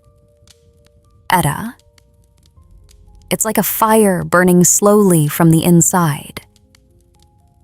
Edda pulled up his tunic and carefully turned his body. Liv brought a candle closer, and they both saw it. The wound on his back was dark at the edges. Not the bright red of a fresh cut, but a sickly purplish hue that spread across the surrounding skin like ink spilled in water. Black veins branched out from the wound, thin and visible under the skin, like the roots of a poisonous plant growing toward his heart. Edda felt her stomach sink. How long? She asked, not knowing who she was asking. I don't know. His voice was growing weaker. Days, maybe. Hours, if I'm not lucky. He found her hand and held it with a strength that belied the weakness of the rest of his body. But I made you a promise, Edda. She held his hand with both of hers, squeezing, as if she could transfer life through her touch. I said I'd always come back to you. A smile crossed his face, faint, crooked, but unmistakably his. So I came back. His eyes closed. The hand holding hers went limp. Agnarr! Agnarr! She called, her voice low so as not to wake the village, but still desperate. He's alive, Liv said quickly, her fingers on his neck. He's breathing, but he's weak. Very weak. Edda looked at the door, then at the window, then at the unconscious man on her chamber floor. Liv, go get Alva. Now, please. But be careful. No one can know Agnarr is here. Liv didn't need to be told twice. She opened the door a crack, peeked into the hallway, and disappeared like a shadow, her bare feet making no sound on the stone. Edda stayed there, kneeling beside Agnarr, holding his hand, listening to the ragged breaths that entered and left his enormous body like the wind in a house with broken windows. She touched his face. It was too hot. Sweat ran down his temples. The poison was working, slow and methodical, each minute stealing another piece of him. "You are not going to die, my love," she whispered through tears. "Not here. Not like this. Not after everything." She didn't know if she was talking to him or to herself. Maybe it didn't matter. Alva appeared in less than 10 minutes, but each of those minutes felt like an eternity inside Edda's chest.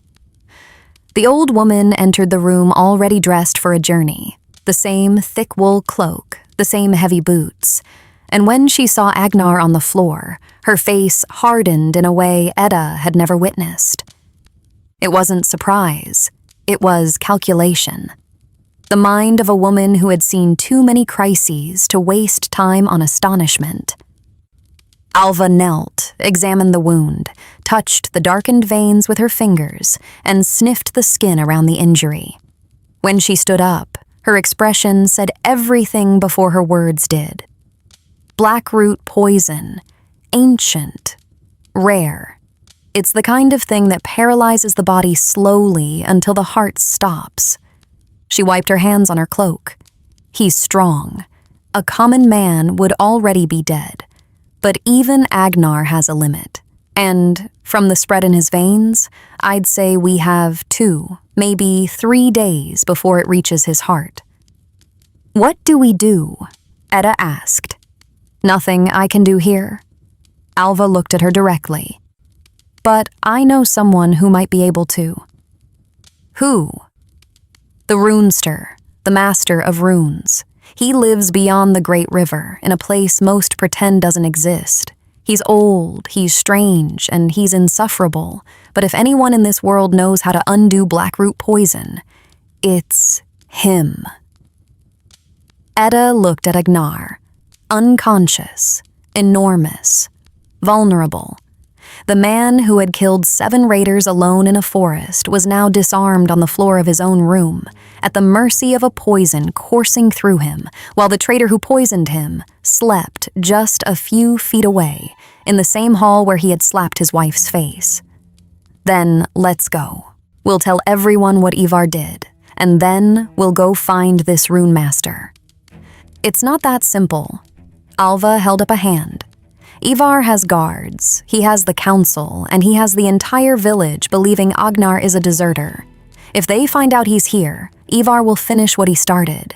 And this time, he won't use an arrow in the back. He'll slit his throat in front of everyone and call it justice." Edda felt bile rise in her throat. "And there's more." Alva lowered her voice. "While you were here, I was in the hall. I hid behind the barrels when the council met with Ivar. I heard everything." The old woman paused. "He intends to marry you at dawn, Edda. To marry you before the village as the new leader. And you know what that means." Edda knew. She felt her stomach clench with the cold certainty of what Ivar planned for the night after the wedding. She looked at Agnarr on the floor, the man who had waited a year for her, who had knelt before her, who had kissed her with hands that could kill and chose to caress, and she felt something crystallize inside her chest, hard and definitive like a rock forming at the bottom of a river. "Then we flee, now, with him."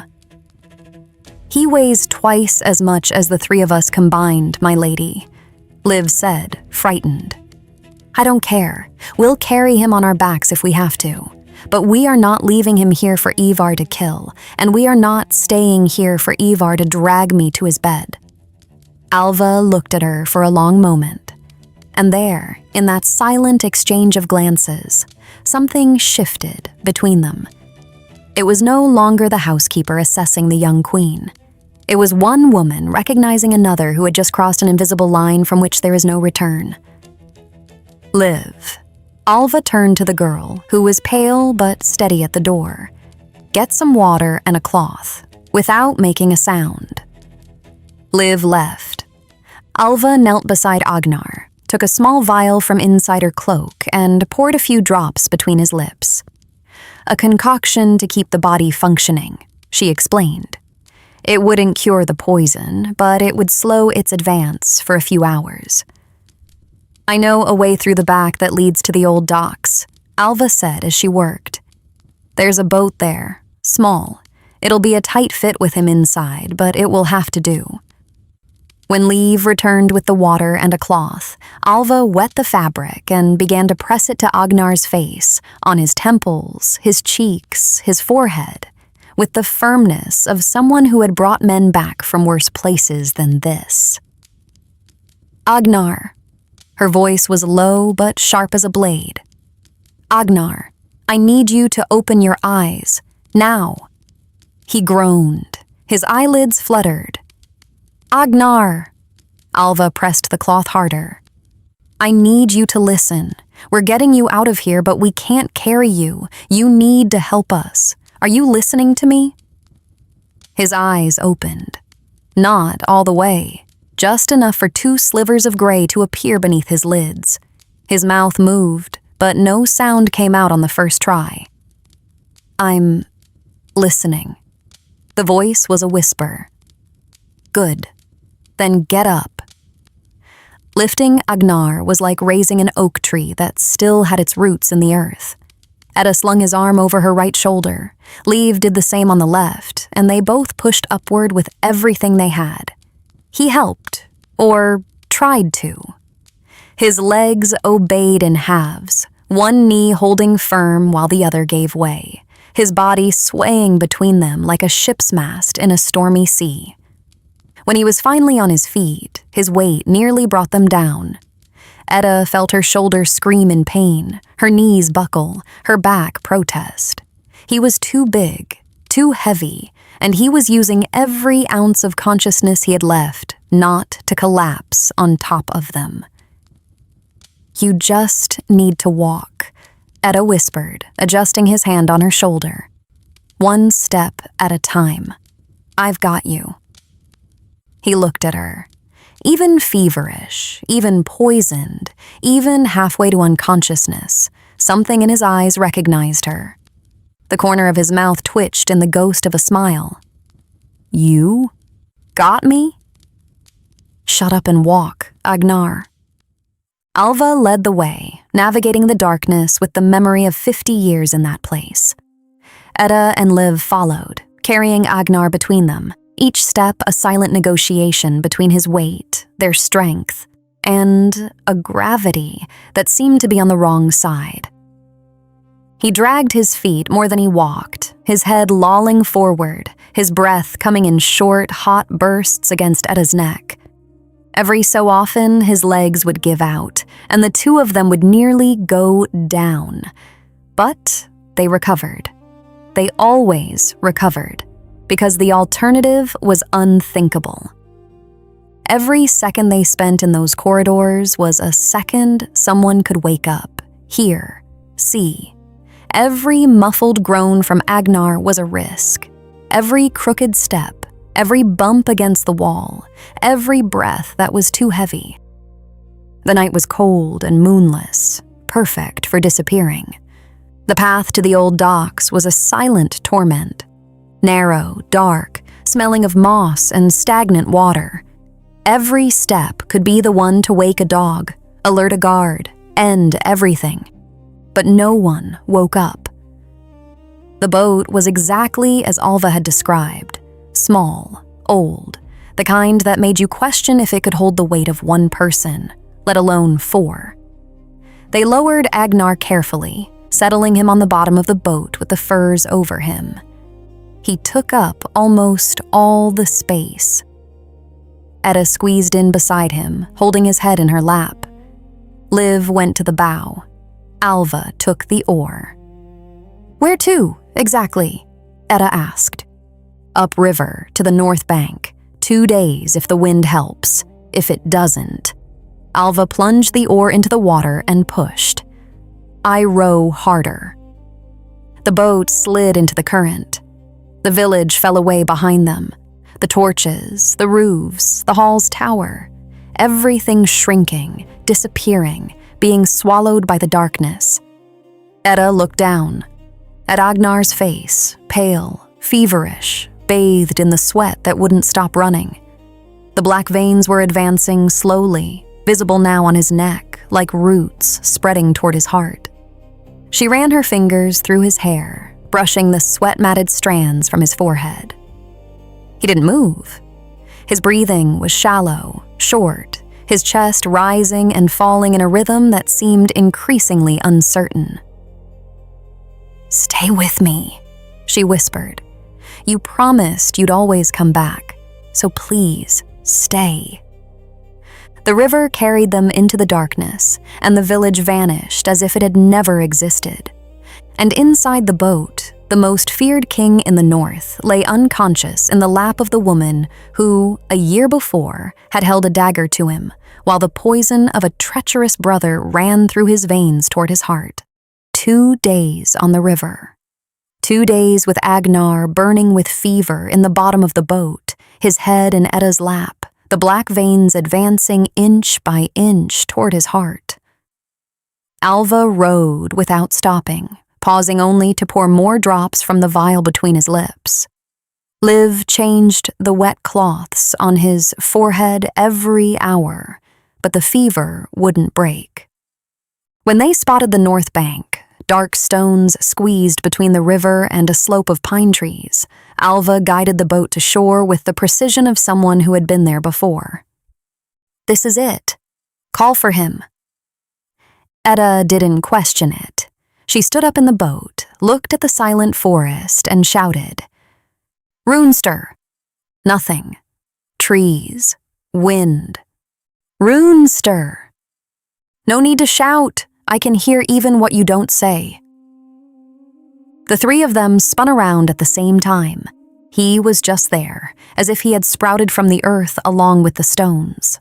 A man old in a way that went beyond age, his skin as thin as parchment, his slender body covered in layers of dark fabric and worn furs. His white hair fell in uneven strands to his shoulders, and his eyes, open, completely white, with no iris or pupil, turned directly to Edda with the precision of someone who sees what no one else can. "I was expecting you." His smile was thin and enigmatic, "though I expected you to arrive sooner, or perhaps later. Time is inconvenient when you see it all at once." "You crazy old man," Alva said without any ceremony. Alva, still alive, still grumpy. "And you're still insufferable. Can you save the pleasantries for later?" Alva pointed to the unconscious Agnarr in the bottom of the boat. "He's dying." The runester tilted his head. The smile vanished. He walked to the water's edge with steps that made no sound and leaned over the boat. His long, thin fingers touched Agnar's forehead, then moved down to his chest, where the black veins had already reached his collarbone. The silence lasted for almost a minute. "Bring him inside," the old man finally said, his voice stripped of any playfulness. The cabin was small and dark, smelling of dried herbs and old smoke. They laid Agnarr on the floor on furs the runester had spread out, and the old man worked in silence for a long time, probing the wound, sniffing the skin around it, murmuring words Edda didn't recognize. Then he stood up and went to a precarious shelf in the corner, where dozens of vials and pouches were clustered in the gloom. He chose 3, one of dark glass, one of leather tied with string, and one wrapped in dried leaves, and returned to Agnar's side. He prepared a greenish paste that smelled of wet earth and something bitter, and applied it directly to the wound on his back. "This will slow the advance," he said, wiping his hands on a cloth. but it will not cure it. "Why not?" Edda asked, distressed. The runester turned to her. His wide eyes shone in the faint firelight, and once again Edda had the unsettling feeling that he saw her more clearly than anyone who had ever looked at her. "Because this is no common poison, child. The arrow that struck your husband was dipped in an ancient potion, the kind of thing you don't buy at a market, the kind of thing that involves pacts, exchanges, promises made in the dark. Black magic." He paused dramatically. Whoever did this didn't just want to kill Agnarr. They wanted to trade lives with him. Trade lives? There is an ancient magic, as ancient as the roots of these trees, that allows a man to steal the life force and even the luck of another. As Agnarr weakens, the man who made the pact strengthens. As the poison eats the king from within, the traitor absorbs what is taken from him. The wide eyes fixed on hers. "You know who I'm talking about." Ivar. The name burned in Edda's mind like a branding iron. Herbs and poultices can slow it, but they cannot break a magical pact. The runester moved away from Agnarr and sat before the nearly dead fire. "For that, you need someone who understands what was done. You need the Daughters of the Earth." "Daughters of who?" Edda asked, confused. "Sorceresses. They live isolated in the deep forest, far from men and gods, in a place where the trees are so old they remember when the world was new." He turned his face toward Alva, who was standing in the cabin doorway with her arms crossed. "Alva knows the way." Edda looked at the old woman. Alva didn't answer, didn't move, but something in her face changed. A shadow crossed those hawk-like eyes, quick as lightning. The runester stood up and walked to Edda. He stopped before her and, without warning, took her hands in his. "Before you go, I need to tell you one more thing." His voice was different now, deeper, older, as if something else were speaking through him. "You are braver than you imagine, little Edda. That is your true strength. Not the beauty your father wanted to sell, not the obedience men tried to teach you. Courage. And you will need every drop of it for what lies ahead." He squeezed her hands, and then, lower, almost like a secret. "Take extra care of yourself from now on, because you do not carry only the hope of saving the king." His white eyes dropped to her belly for an instant, a brief but unmistakable instant. "You carry the heir to the throne." The floor vanished from under Edda's feet. She opened her mouth. No sound came out. Her hand went to her belly by instinct, a gesture she didn't even understand until she made it. The runester released her hands, took the remaining herb vials, and placed them in her bag. "Apply the paste to the wound whenever it dries. It will keep him alive for a few more days, but only the Daughters of the Earth can break the pact and destroy the poison for good." He stepped back into the shadows of the cabin. "Go. His time is running out." Edda wiped her eyes, turning to thank him. The cabin was empty. The runester, the fire, the vials on the shelf. Everything had disappeared. Only Agnarr remained, lying on the furs on the floor of an empty cabin, as if no one had lived there for years. Edda came out with the bag of herbs clutched to her chest, and her face streaked with tears she didn't bother to hide. She told them everything. The magic, Ivar's pact, the poison that wasn't just poison, the Daughters of the Earth. And last, with a voice that broke in a way she couldn't control, she told them about the heir. Liv brought her hands to her mouth, her eyes filling with tears. Alva stood motionless, processing every piece of information with her usual silent efficiency. Then Edda said the last part. "Why did he say you know the way to the daughters of the earth, Alva?" The old woman was silent for 5 seconds. Then she looked up at the sky, as if she could see through the trees to the place where the damned old man was surely listening, and let out, "You old bastard, 50 years without speaking to me, and when you decide to open your mouth, it's to send me back there? May the gods rot that white beard of yours, and may the crows shit on your head." Liv's eyes widened. Edda, despite everything, almost laughed. Alva took a deep breath, composed herself, and looked at Edda with an expression that mixed resignation and something that looked like an old pain. "Who are the daughters of the earth, Alva?" The old woman held Edda's gaze for a long moment. Then she looked at Liv, who waited with wide eyes. Then she looked at the forest, at the river, at some place far beyond what the eyes could reach. "They are my sisters." The silence that followed was so dense that Edda could hear the river flowing behind them. "Your sisters?" Liv repeated, her mouth agape. Alva didn't explain. She didn't elaborate. She just turned toward the boat, adjusted the oar, and said over her shoulder, "Let's go. Bring Agnarr. We have a long way to go, and they don't like visitors." The forest of the Daughters of the Earth was not on any map. Alva guided them along paths that didn't seem to exist until she pointed them out.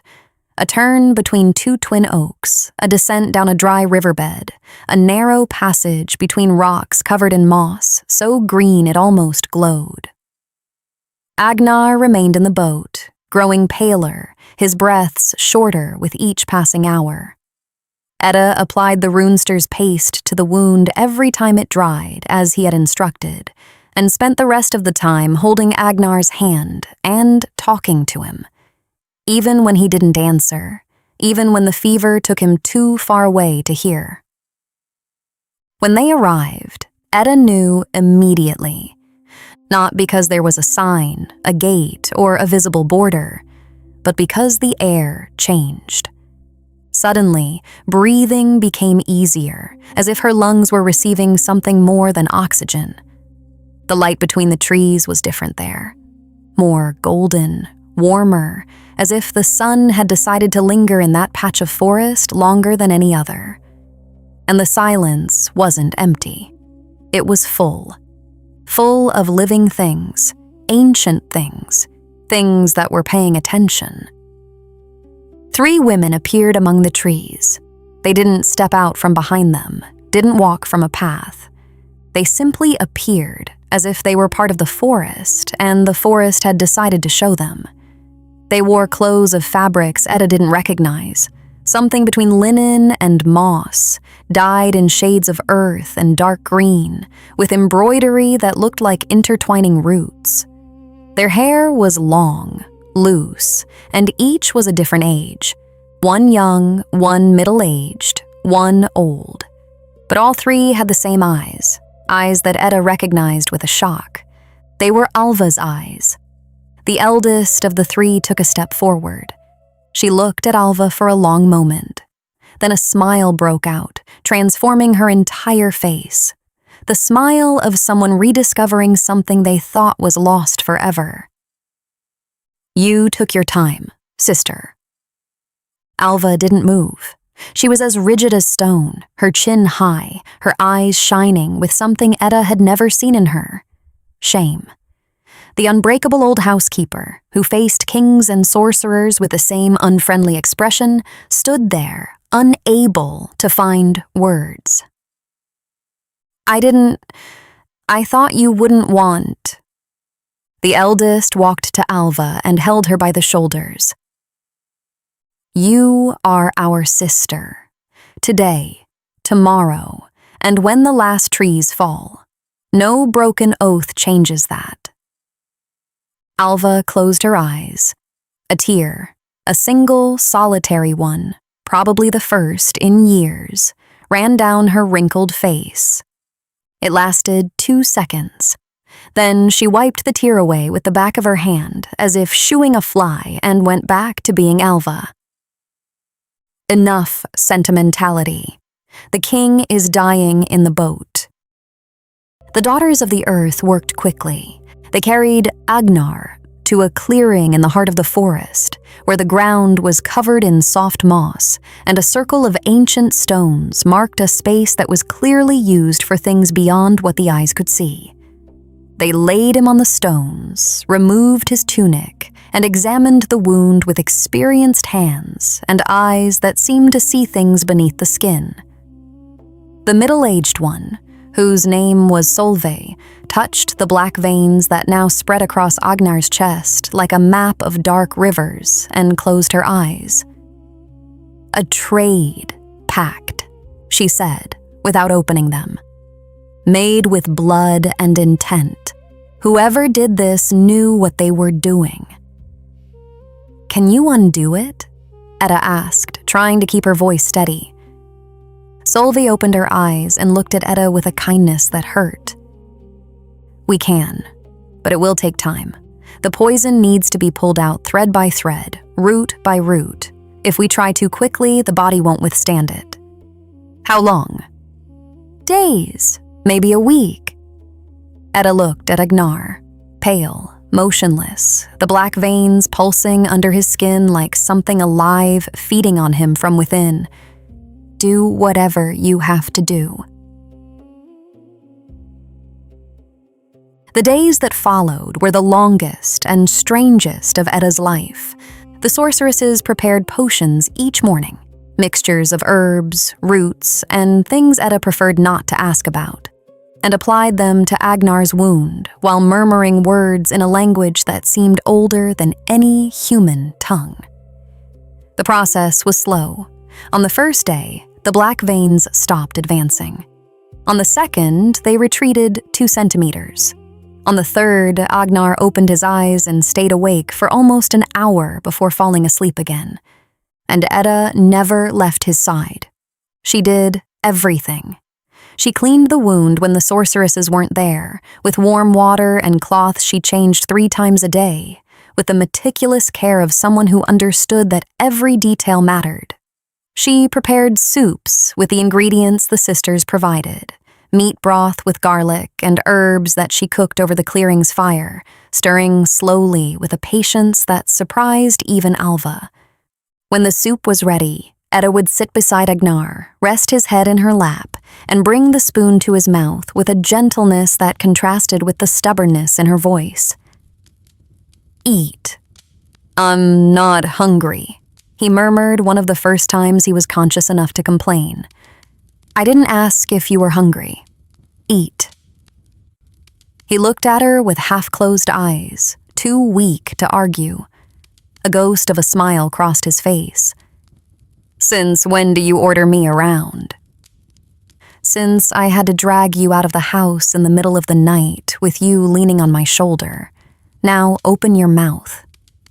He opened it. He ate. And for a brief moment, Edda saw something in his eyes that wasn't pain or fever. It was admiration. On the 4th night, Agnarr woke with the moon high in the sky and found Edda asleep beside him, her hand on his chest, her fingers tangled in his tunic as if, even in sleep, she refused to let him go. He lay there, motionless, looking at her face in the moonlight. The dark circles under her eyes, her skin thinner than he remembered, her lips chapped from the cold. She was exhausted, caring for him day and night without stopping, without complaining, without faltering. He raised his hand, slowly because his muscles still protested every movement, and brushed a strand of hair from her face. His fingers trembled, not from weakness, from something else. Edda stirred. She opened her eyes, met his. "Hi," she whispered, her voice hoarse with sleep. "Hi." Silence, the kind of silence that doesn't need to be filled. "You brought me here," he said. It wasn't a question. He was processing it, turning the idea over and over like someone examining an object they can't believe exists. You fled from Ivar, took a boat, carried me here. You're too heavy to carry. You walked, or something close to it. Edda. What? I am a king. I've commanded armies, conquered lands, faced things that would make grown men cry like children.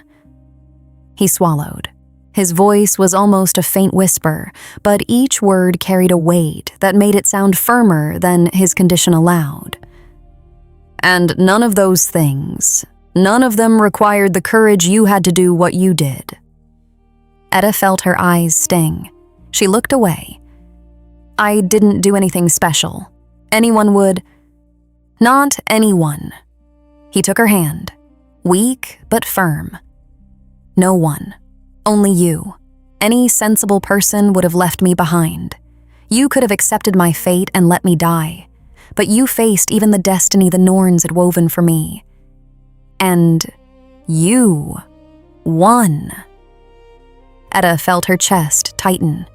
The Norns, those who weave the fate of all, of men and gods, of kings and slaves, of everything that is born and everything that dies.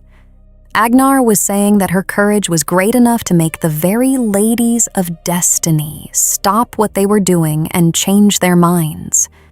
It was the highest praise a man of the North could give someone. And she understood every word.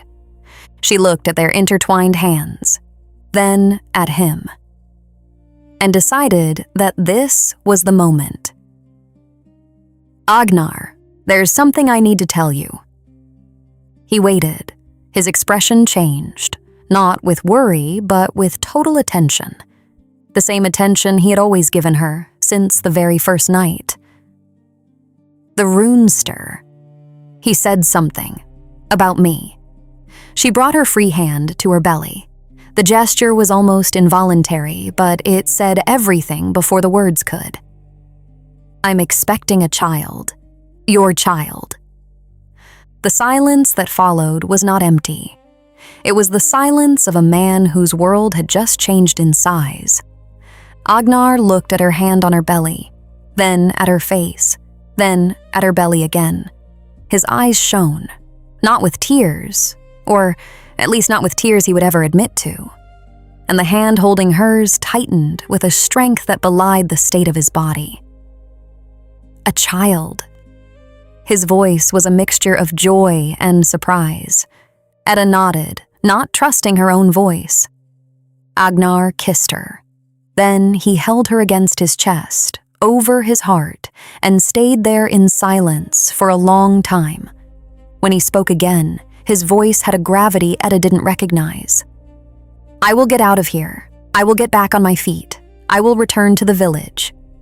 Each sentence was a stone being laid in the foundation of something that would not be torn down. And I will make Ivar pay for every drop of poison, every lie, every second I was not by your side. I know you will. But not for me. He placed his hand over her belly, enormous, covering almost its entire expanse. For you both. In the following days, Agnarr recovered with a speed that impressed even the sorceresses. The potion worked. Each morning, the black veins receded further, the color returned to his face, the strength flowed back into his muscles like water filling a river after the rains. He began to sit up, then to stand, then to walk around the clearing with steps that grew steadier each day. But it was Edda's presence that truly healed him, and knowing that she now carried his child, Agnarr was seized by an almost superhuman determination. Anyone with eyes could see it. She was always there.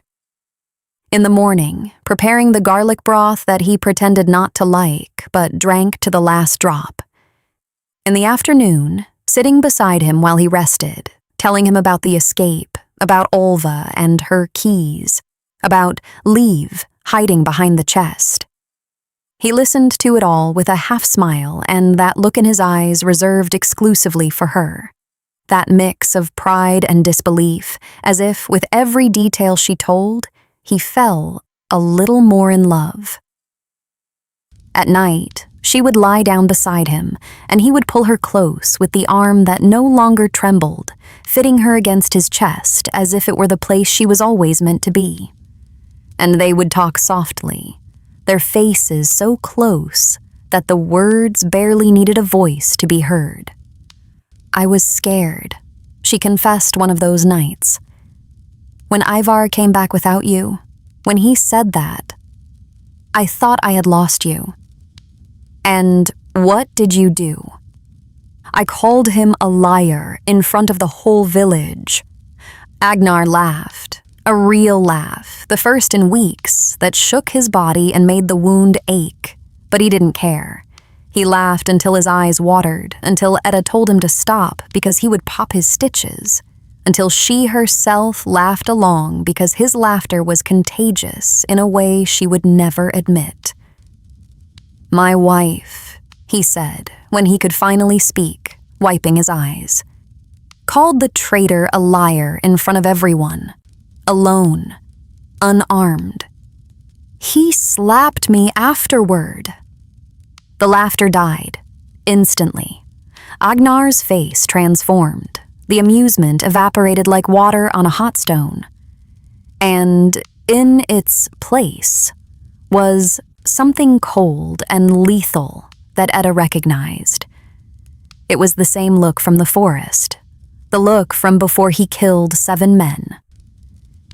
He did what? Agnarr, it was nothing. He laid a hand on you? Yes, in front of everyone, but I'm fine. It's not. Which side? What? Which side of your face did he hit? Edda hesitated. She touched her left cheek by reflex. It didn't hurt anymore, but Agnarr saw the gesture.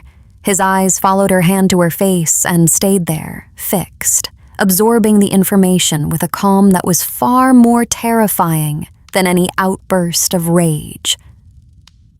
Agnarr, listen, there are more important things right now. We need to. I am going to kill him.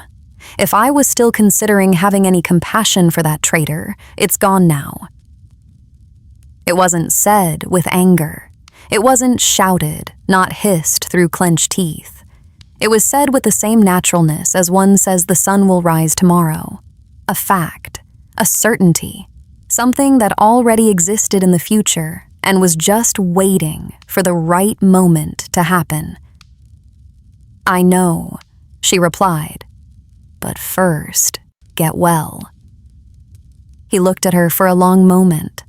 The storm in his eyes gradually calmed, not because the anger had passed, but because he had stored it away in a deep, locked place, reserved for the day he would stand before Ivar. He pulled Edda closer. He pressed his lips to her forehead, in that same spot, always the same, the gesture that in his tribe signified the highest respect, and stayed there. Edda closed her eyes and let herself be, with his scent, his warmth, his living heart in her ear, steady now, constant, without the weak, irregular rhythm of the previous days. While Agnarr recovered, the forest of the Daughters of the Earth was also transforming the other 2 women. Liv was enchanted. The girl who trembled before raiders and spilled water while curtsying now spent hours following the sorceresses through the forest, learning the name of every plant, every root, every mushroom. Solveig had adopted her as a sort of informal apprentice, teaching her to identify herbs by texture and scent, and Liv absorbed it all with the silent hunger of someone who had found something she didn't know she was looking for. And Alva. Alva was the one who changed the most, though she made a point of hiding it. Edda watched her.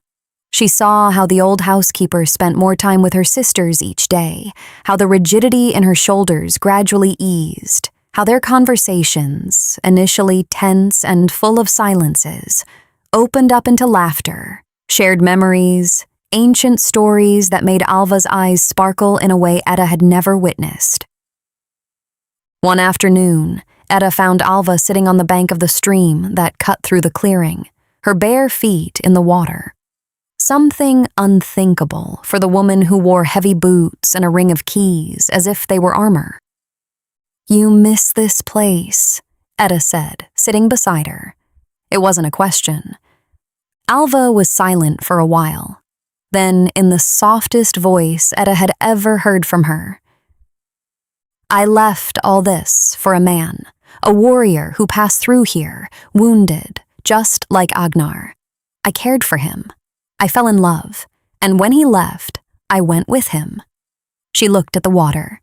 "I gave up my oath, my powers, my sisters, all for a man who, 6 months later, left me for a younger woman in a coastal village. Alva. This isn't for pity. It's so you understand why I didn't come back for 50 years. The old woman straightened her shoulders. The usual gesture, the armor reassembling itself. "I was ashamed. I gave up everything for something that wasn't real, and I didn't have the courage to look my sisters in the eye and admit I was wrong. And now?" Alva looked at the forest around them, at the trees that remembered her, at the moss that seemed to grow toward her bare feet, at the sisters who had welcomed her without a word of judgment. "Now I'm here, and that's enough for now." On the 10th day, Agnarr stood up without help. Not just stood. He asked for a sword. The eldest of the sorceresses brought one that had been stored in the cabin for decades, covered in dust but still sharp, and Agnarr held it like one holds the hand of a long-lost friend. He started slowly. Simple movements, strikes in the air, his body relearning what his mind had never forgotten. Then he sped up, and Edda, sitting on a rock with a hand on her belly and a full heart, watched the man she loved become who he was again. Each blow stronger than the last, each movement more precise, the shadow of the poison dissipating with every arc of the sword through the air. When he finished, he was sweaty, breathless, but his eyes were clear. No fever, no fog that had clouded them for weeks. He looked at Edda and smiled, the full, open smile that was hers alone. "I'm ready," he said. "For what?" "To go home, to take that vermin off my throne." He plunged the sword into the ground and walked to her. He knelt, not because he was weak, but because he chose to, and placed both his hands on her belly. "And to give my son a kingdom that will one day be his." Edda held his face between her hands. "Then let's go." Agnarr was on his feet before the sun rose. Edda watched him from the entrance of the cabin the sorceresses had given them during his recovery. He was in the clearing, shirtless, despite the morning chill, performing the same sword movements he had repeated every day since he got back on his feet. But today was different. There was no longer any hesitation in his strikes, no longer the almost imperceptible tremor in his arms that betrayed a body still fighting the remnants of the poison.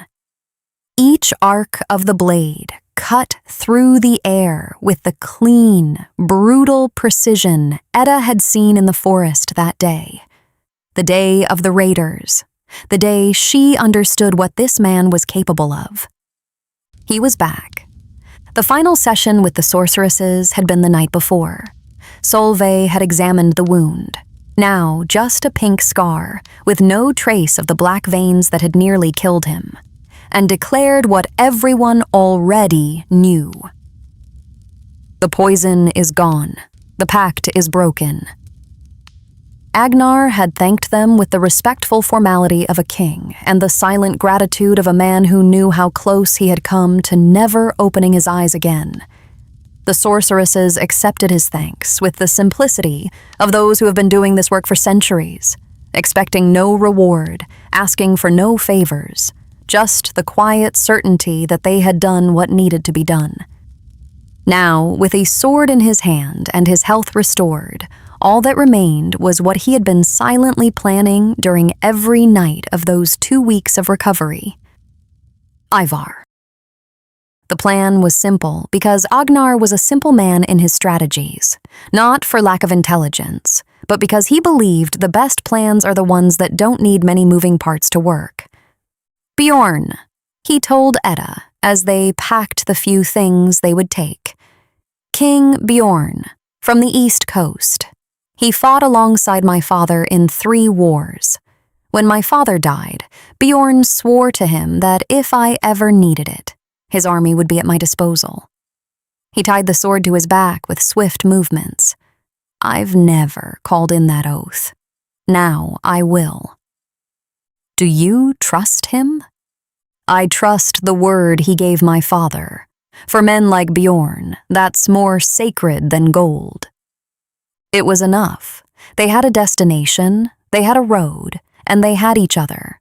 The rest, Edda was learning, was figured out along the way. The farewell took place in the clearing, under the warm morning light that filtered through the ancient trees. Liv was the first. The girl who weeks ago would spill water while curtsying and hide behind chests now stood before Edda with a different posture. Shoulders straight, chin up, hands still at her sides instead of wringing nervously. A few days with the sorceresses had done something to her that went beyond what herbs and potions could explain.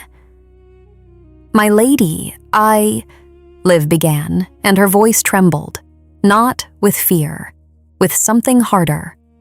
I would like to stay. Edda already knew. She had seen it in Liv's eyes over the past few days. The way the girl looked at the forest, at the sorceresses, at every plant and root Solveig taught her to identify. It was the look of someone who has found where they belong. I know my duty is to you, Liv continued quickly, as if she had rehearsed the words 1,000 times and needed to get them out before her courage failed. And if you need me, my lady, I will go, without a second thought. But here I feel there's a version of me I didn't know, and I want the chance to meet her. Edda took Liv's hands in hers. The girl's hands were warm, stained with earth and herbs, newly calloused, different from the hands that carried basins of warm water in the village. Liv, you've been with me since the first day. You followed me into the forest when no one else would have. You carried my husband on your shoulders in the middle of the night. You crossed a river in the dark without knowing where you were going. Edda squeezed her hands. You don't owe me anything more.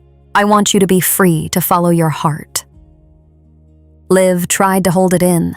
She couldn't. The tears came in a rush, and she hugged Edda with the force of someone saying goodbye to a sister she never knew she had. Thank you, Liv whispered into her shoulder. For everything. Edda closed her eyes and hugged her back, tightly, for a long moment, committing to memory the scent of fresh herbs and damp earth that was now a part of Liv as if it had always been there. Then came Alva. The old woman stood a few steps away, arms crossed, her posture as erect as ever. She wasn't crying. Alva didn't cry. At least not in front of anyone. That was the official version, and Edda had no intention of contradicting it. This journey now belongs to the two of you, Alva said, looking from Edda to Agnarr with those hawk-like eyes that never missed a thing. I've done my part, and now that I've made peace with my sisters. She glanced at the forest, at the 3 women waiting among the trees with patient smiles. I'm too old for so many adventures. My knees agree. Alva, don't interrupt me. I'm not finished.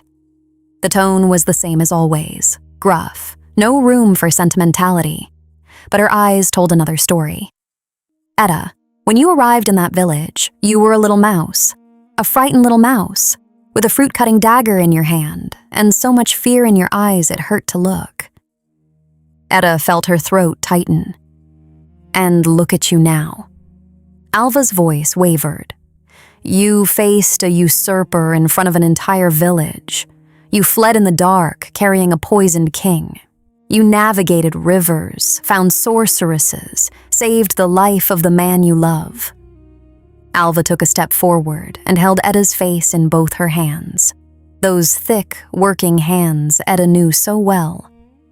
You're not a little mouse anymore, my girl. You are the strongest, bravest woman I have ever had the privilege to serve. And I have served many.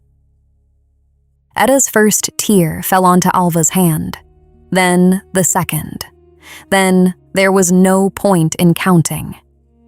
Alva pulled her into a hug, firm, no nonsense.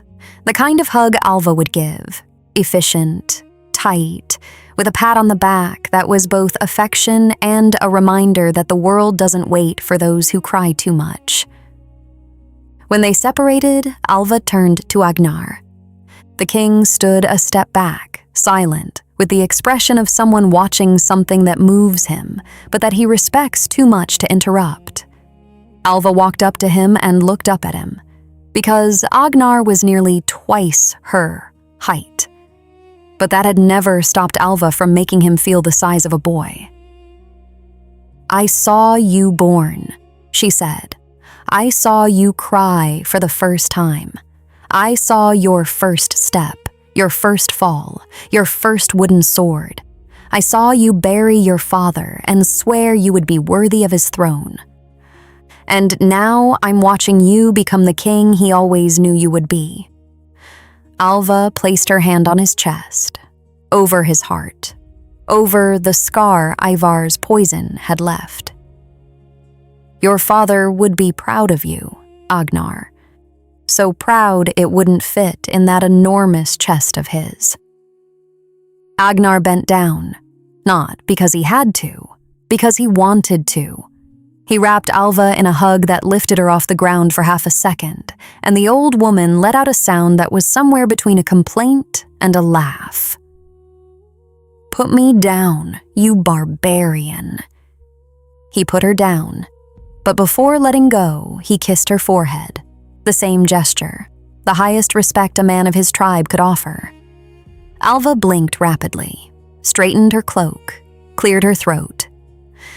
"Now go, both of you, before I change my mind and decide to go along just for the pleasure of seeing Ivar's face when you arrive." She pointed a finger at Agnarr. "And you take care of her and my grandson." "Grandson?" Agnarr raised an eyebrow. "I've cared for you since the first day of your life. I've cared for your wife since she arrived. That child is my grandson by right of service, and I will not hear any arguments." Agnarr looked at Edda. Edda looked at Agnarr. They both laughed, the kind of laugh born from relief, affection, and the certainty that some things never change. They left at midday.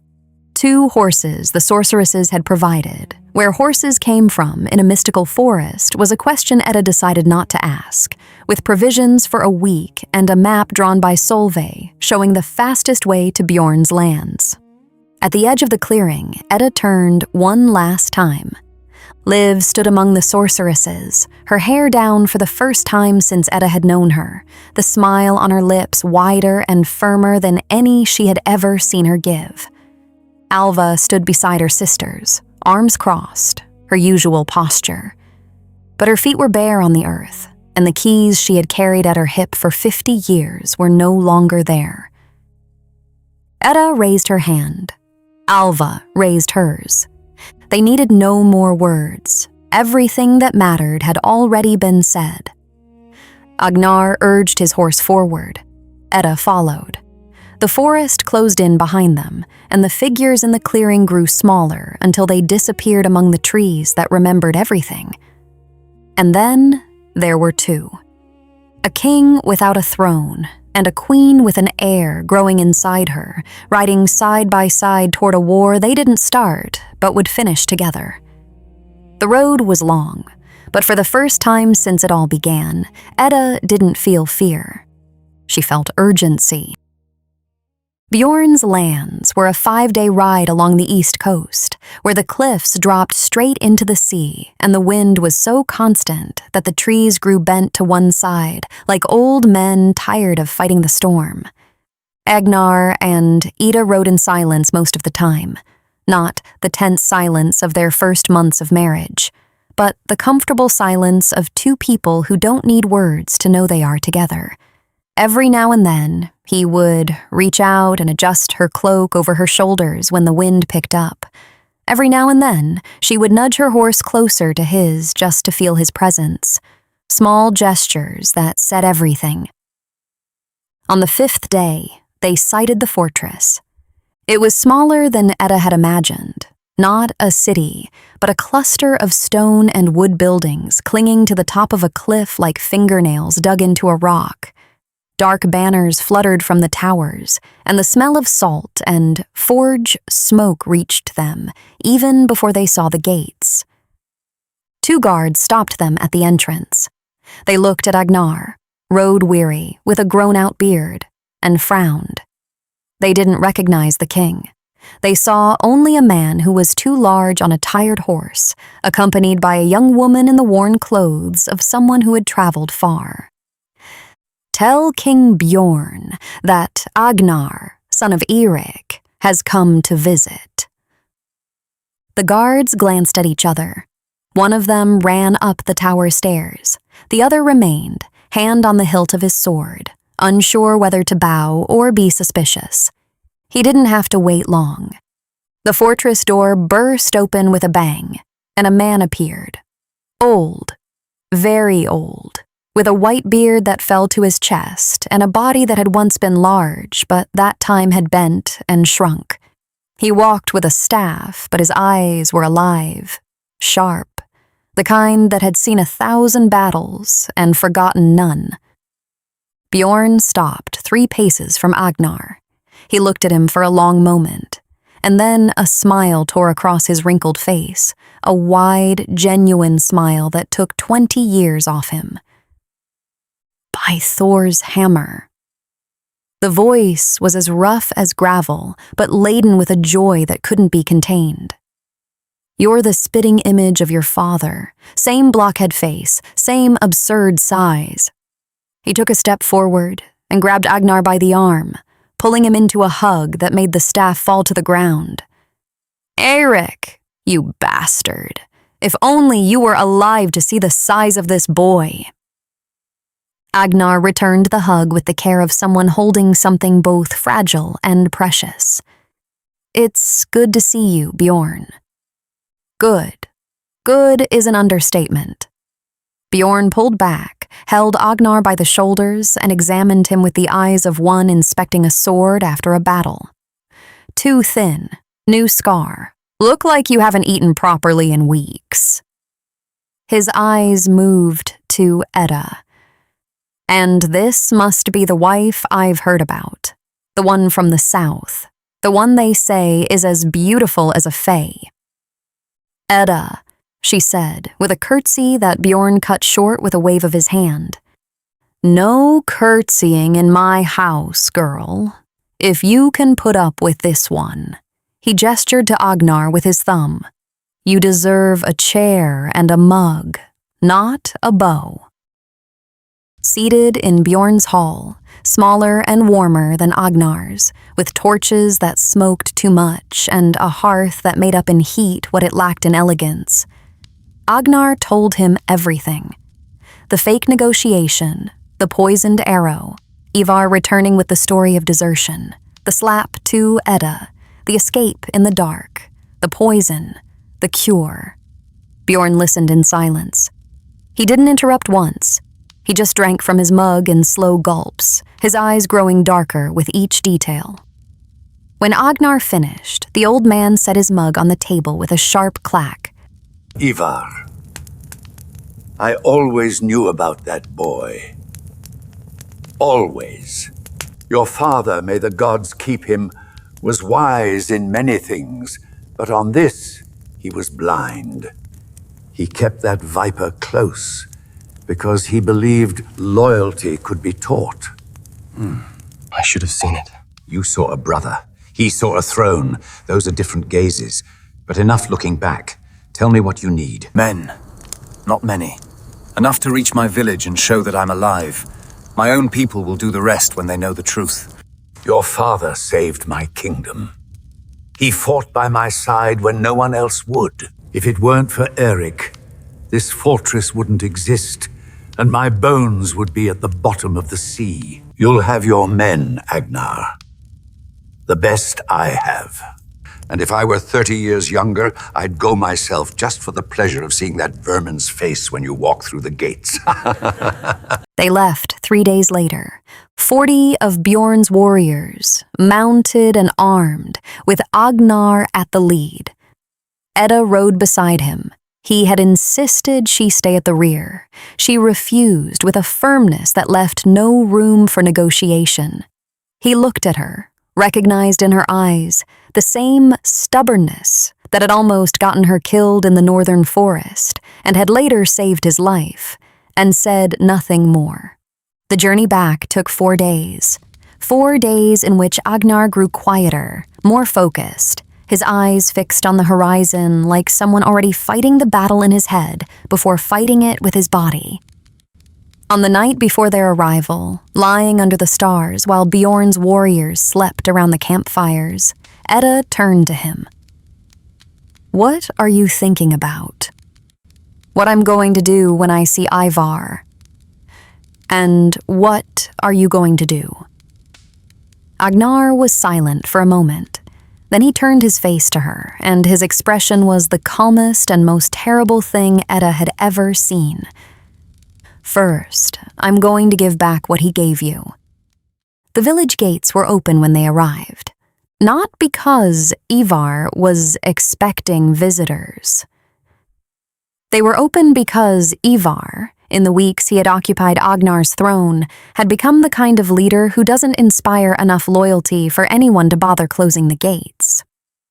The village was different. Edda noticed it as soon as they passed through the entrance. The air was heavy, the faces drawn, the silence that of a place that had forgotten how to laugh.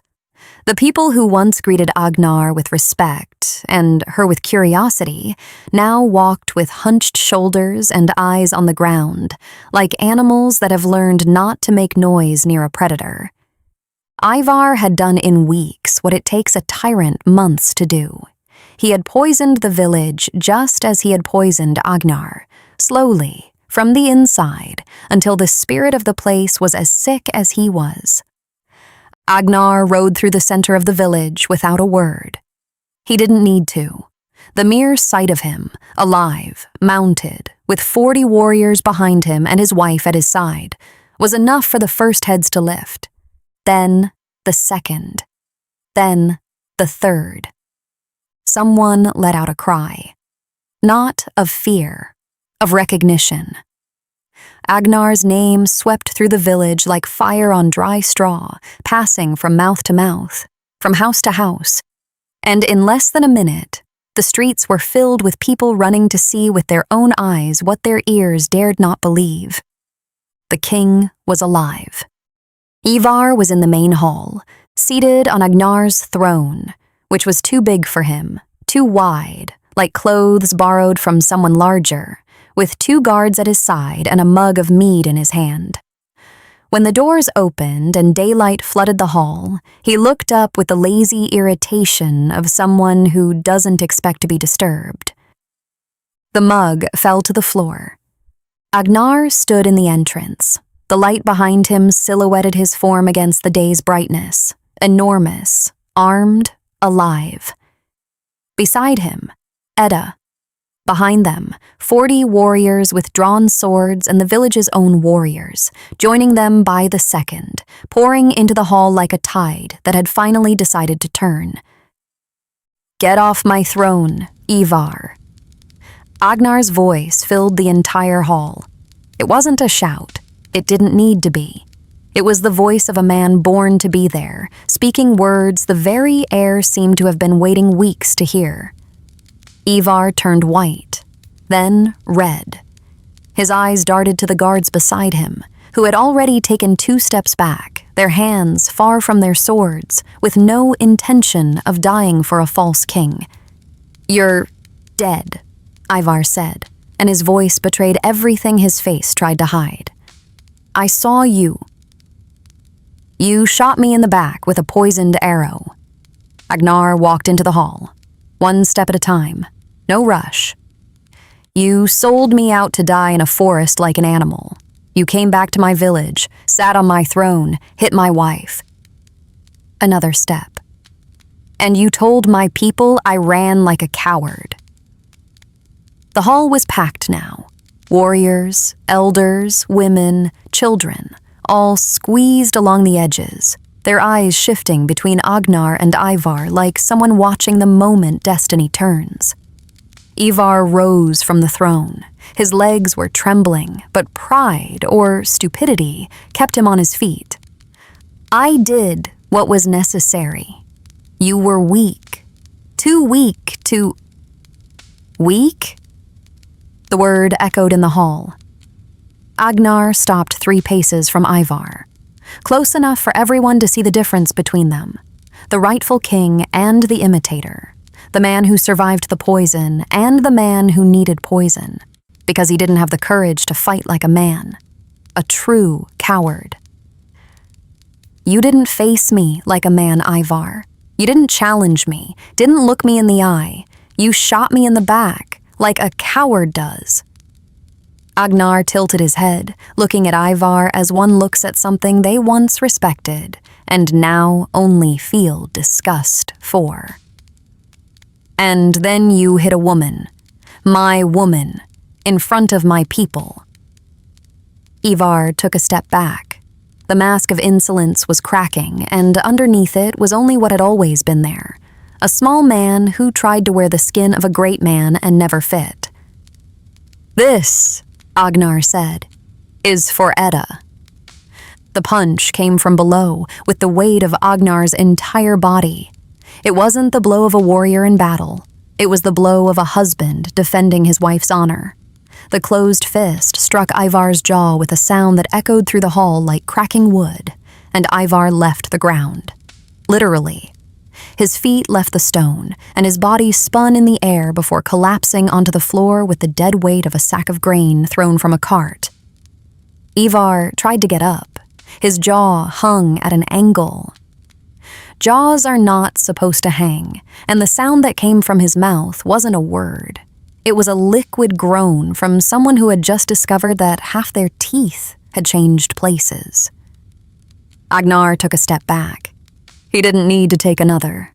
The village warriors, the same men who weeks before had been forced to accept Ivar for lack of an alternative, who had bowed their heads while he struck their queen, who had swallowed their shame along with the mead at the false king's silent dinners, advanced.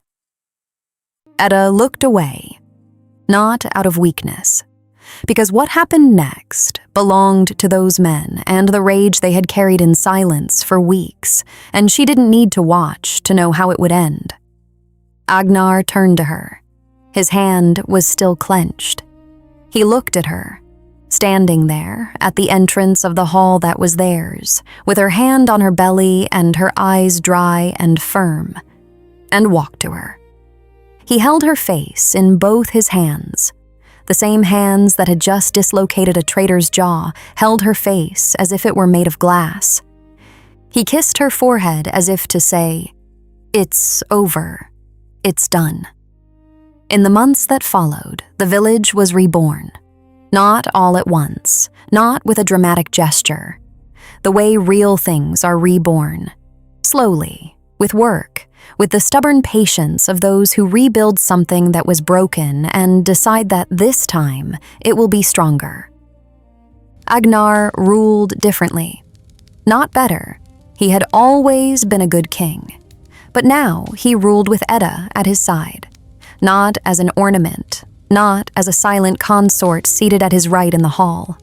As a partner.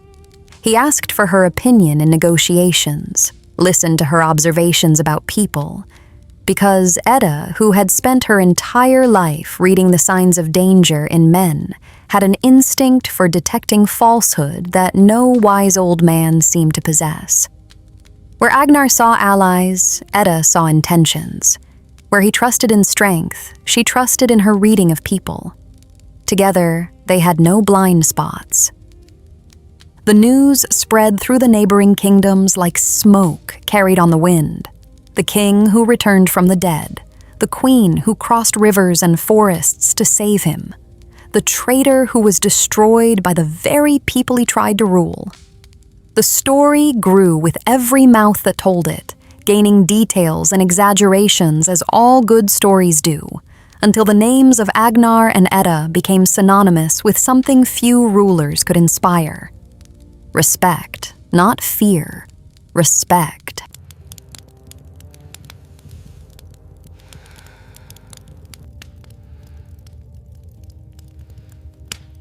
Agnarr? Do you remember the dagger? The one that couldn't even cut stale bread? That one. I remember. I hated you that night. I know. And now? And now? And now my heart is yours. By my own will. Mine alone. I know. I always knew. Outside, the snow fell silently on the village.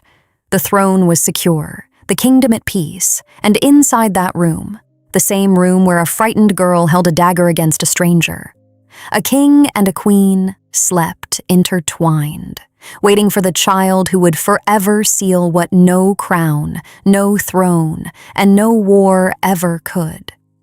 That the strongest love in the North was not born from a deal between powerful men. It was born from a choice,